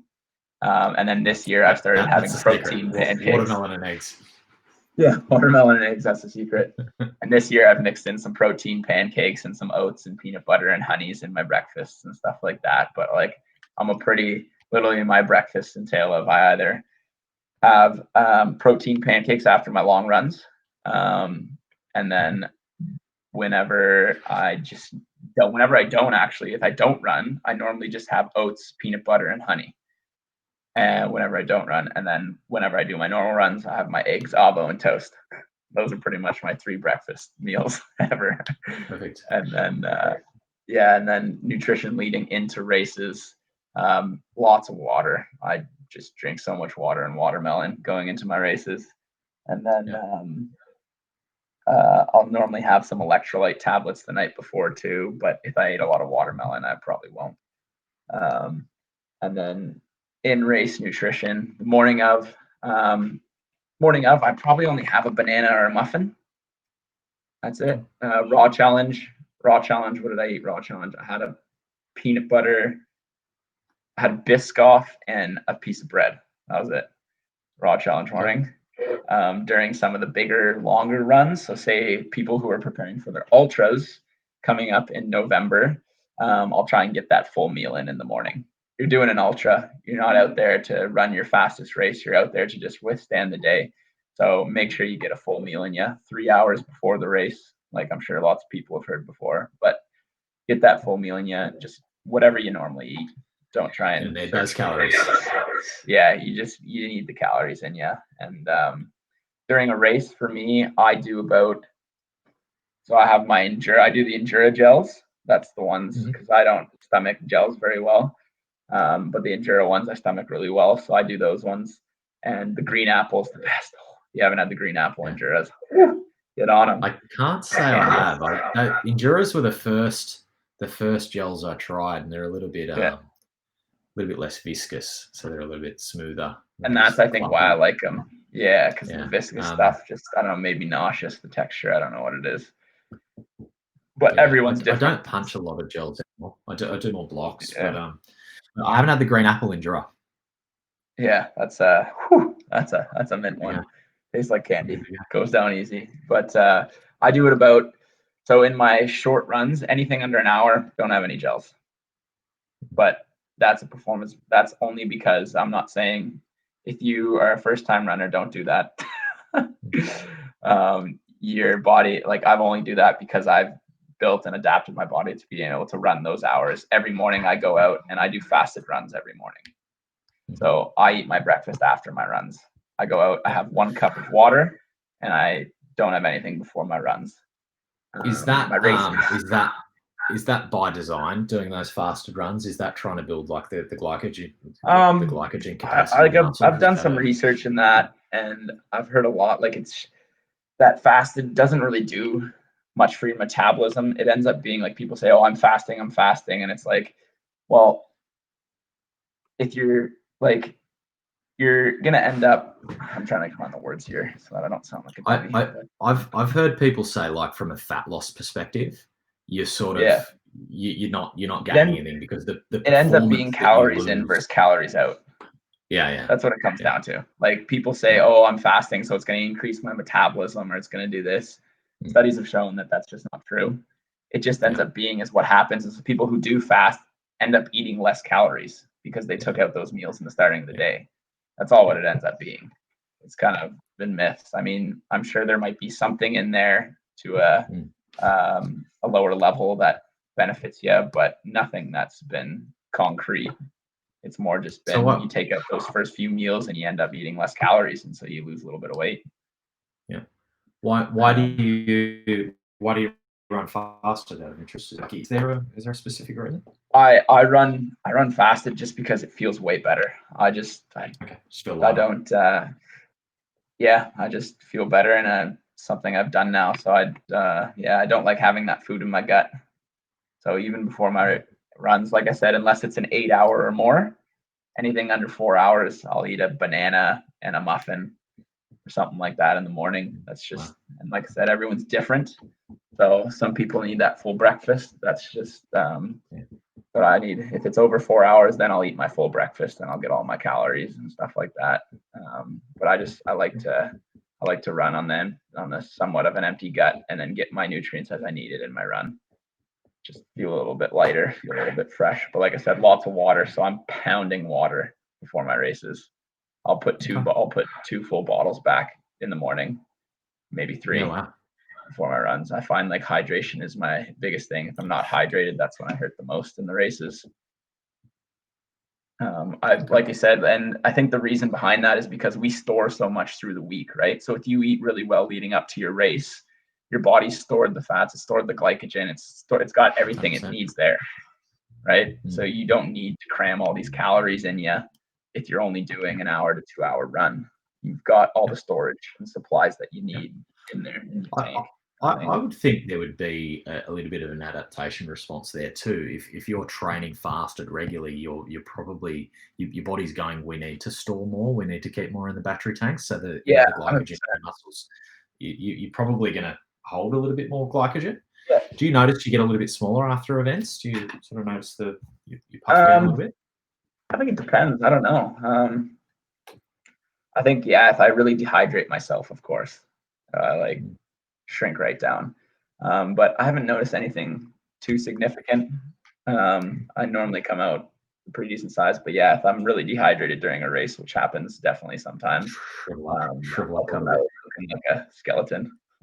Yeah. Corey said, what are you planning on hitting at GC? Well, I'm planning on hitting the podium. That's my goal right now. Got a specific race that you're entering? I'm going to do the elite trifecta. So, cool. And this is the thing, I don't really know what's going on, but with Spartan, but because there wasn't supposed to be an elite trifecta happening. I sent in the floater message and told them, I was like, hey, you guys should do an overall trifecta, because there was no elite sprint at first. Yeah. And then they changed that and they put an elite sprint. So I'm actually going to send Renee a message and ask if there's going to be an overall, meaning there'll be a winner for a certain amount of points over the 3 across races. the 3 events. Yeah, because honestly, I think that's cool. Yeah, exactly. Pretty much a short national series. Yeah, weekend national series. But, I'm gonna send them a message and ask, because that's what I initially proposed to them, and then they did change the sprint to an elite as well. So there's an elite sprint, an elite super, and elite beast. So now I'm thinking, well, is that their plan now? Because that'd be cool. And that's why I signed up for all the 3 elite races. Whether I end up being one of the only people to do all 3 elites and then blowing myself up in each race and losing each race, hey, it is what it is. I would say I would say Janenga would be doing the same. Yeah, well, that's what we were talking about it at Raw Challenge, and I think they were kind of on board for that same idea. But like I said, we don't know if it's because they're thinking, well, if it's not going to be across the 3, then I might only do 2. You know what I mean? Yeah. Sure. But I don't know. I'll probably go do 3 anyways. Just do them all elite and have some fun. Yeah. Either way, it's going to be a bit of fun. I like the ultra. Pardon me? I said Funzi wants some watermelon. Talking about watermelon. Yeah. Set her off. Go get it. Go get it, girl. Get it. Yeah. Oh, that's still open. Get after it. Yeah, that's it. Is it? Oh, not in Blackwater. No, nothing's open in Blackwater. Yeah. At 8 o'clock close. Mate, we've been talking for a long time. I imagine your dinner's probably cold. Sounds good. Is there anything you want to plug? Anything you want to talk about? I don't know. I just want to say, like, honestly, like any of the people listening, there you go. Corey's hitting all 3 with us. Nice. God, Corey was hoping you were doing the ultra, so he had one less first in the chase. Not the ultra. I did that, and I still lost to Dansie. So he's fucking hard to beat. And you and Mackenzie had him up the hill, didn't you? Like you guys just took off like a fucking bat out of hell. No, I didn't. I was back actually. Oh, you didn't? Mackenzie had him with another guy, and then Dansie passed him. I was in 4th or 5th for that first little section, and then just kicked off a few people, and then Mackenzie got injured, so I hopped into 2nd, and then there was this older dude who was there. Oh my God, can he run uphill? Holy! I can't even remember his name now. He came 3rd. He came 3rd, right behind me. Yeah, I'm trying to think who it was because I didn't recognize the name. He was a VK runner though, so he does the vertical kilometer stuff. So he loves the uphill, like crazy steep climbs. Mountain goat. And anyways, I just remember I was in 2nd and I'm going up that last uphill, and he comes trudging by like he'd run 2 kilometers. I was 1 step at a time, and I'm just like power hiking, and he's running by me, and I'm like, "Who the hell are you?" Like, you just cut halfway through the work. But he just, like, honestly, and this guy was, I think he told me, I think he was 49, something like that, 48. Like, honestly, don't count yourself out because of age. That's one thing I gotta say. Yeah, especially in the longer stuff. Yeah, exactly.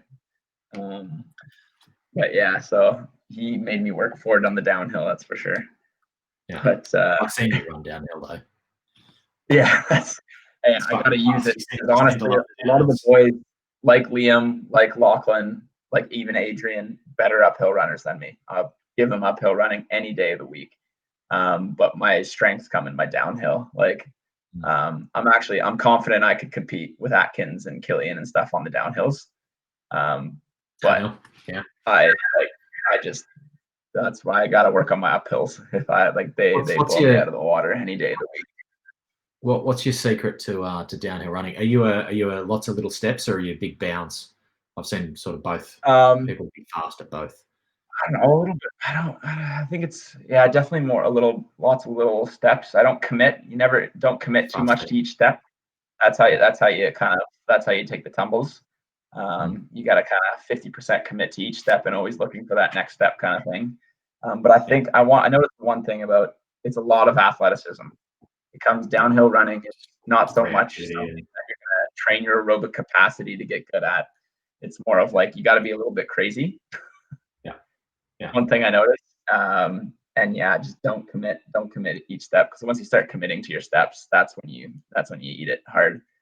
And so yeah, I let gravity take me. That's all I do. I Just little let steps, Jesus light take on the the reins. just let Jesus take the wheel. That's it. Yeah, that's all it is. And I find the one thing too, and so, not to get into too much here, but when you're eccentrically loading, you're generating more force and you're doing more damage to your legs. And obviously, running downhill is a lot of eccentric loading. So 100%. when people slow themselves down on the downhill, you're actually causing more damage to your legs, and you're slowing yourself down. So you're not going as fast. And it's all about just getting comfortable, allowing gravity to kind of let your legs roll over. So like I do a downhill and I rip down a downhill and I'm recovered and fresh for my uphill. Yeah. And Because I you're not think sort of that's fighting gravity to break yourself each yeah. step. Whereas I feel like a lot of the people I'm competing against, they end up, the downhill takes the toll out of them because they're slowing themselves down too much and their legs are just getting beat. Whereas like I'm just able to comfortable to take those light steps and just let my feet roll over as I'm running downhill, and then I finish it with lots of energy left in the tank. And that's where I have to make my ground there, because I know those boys are going to flog me on the uphills. Yeah. Kind of thing. So that's cool. Yeah. Mate, I'll wrap it up. I end up with one question that I ask everyone before we finish, and that's what's your best fail? What's your best race fail? What's the worst thing you've had happen? Best The funniest thing you've had. Ooh, my best race fail. I can remember this. This was Gold Coast. What is it? 2018 National Series. 2018 National Series. Yeah, Gold Coast 2018 National Series. I was chasing down Big Tony and Big Lachlan. Actually, I was chasing down Lachlan, and this is before I'd ever beaten Lachlan. So I was hungry to fucking beat him. And I hit the Z wall, and I'm so confident on the Z wall, like too confident. Yeah. Like I make up 30 seconds on guys on the Z wall because I just absolutely I love it. I fly through it. And one of my tactics at the time, and the reason I would make so much time up on people, is so I would go through the Z, I'd do the first one, the second one, and then I would jump from that wall to the bell and skip the whole wall. Yeah. So I would just skip the whole section of it and just hit the bell. And it would save, I would put 20 seconds on people. Yeah. But this one time I was so eager to catch Dansie because he was not far ahead that the volunteers are there and I'm running, and I get up to the wall and I go to push and I slip. My foot slips and I land straight on my face, right on the ground.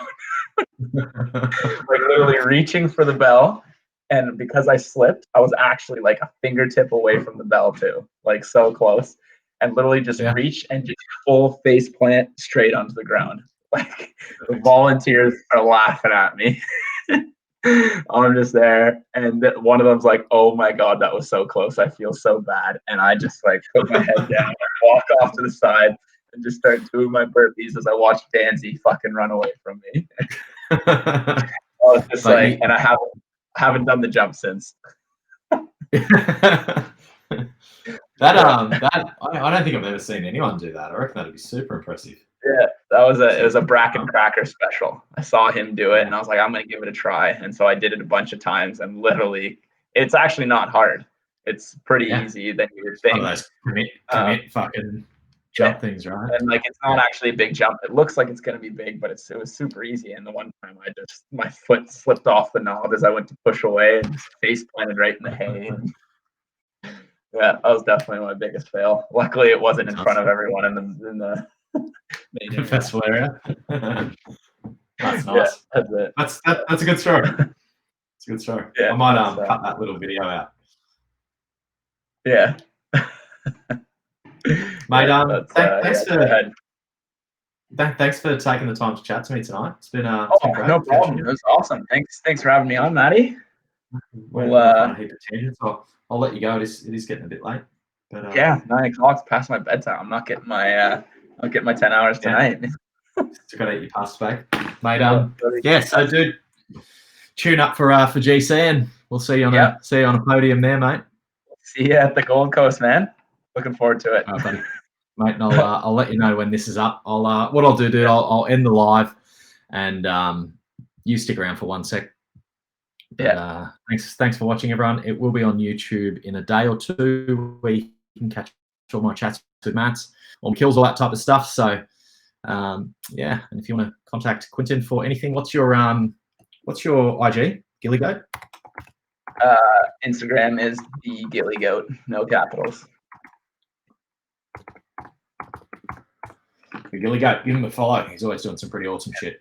Yeah. So yeah, definitely. Anyone has any questions for anything, I'll help you out to the best ability as I can. Cool. Yeah. All right, man. We'll end the live.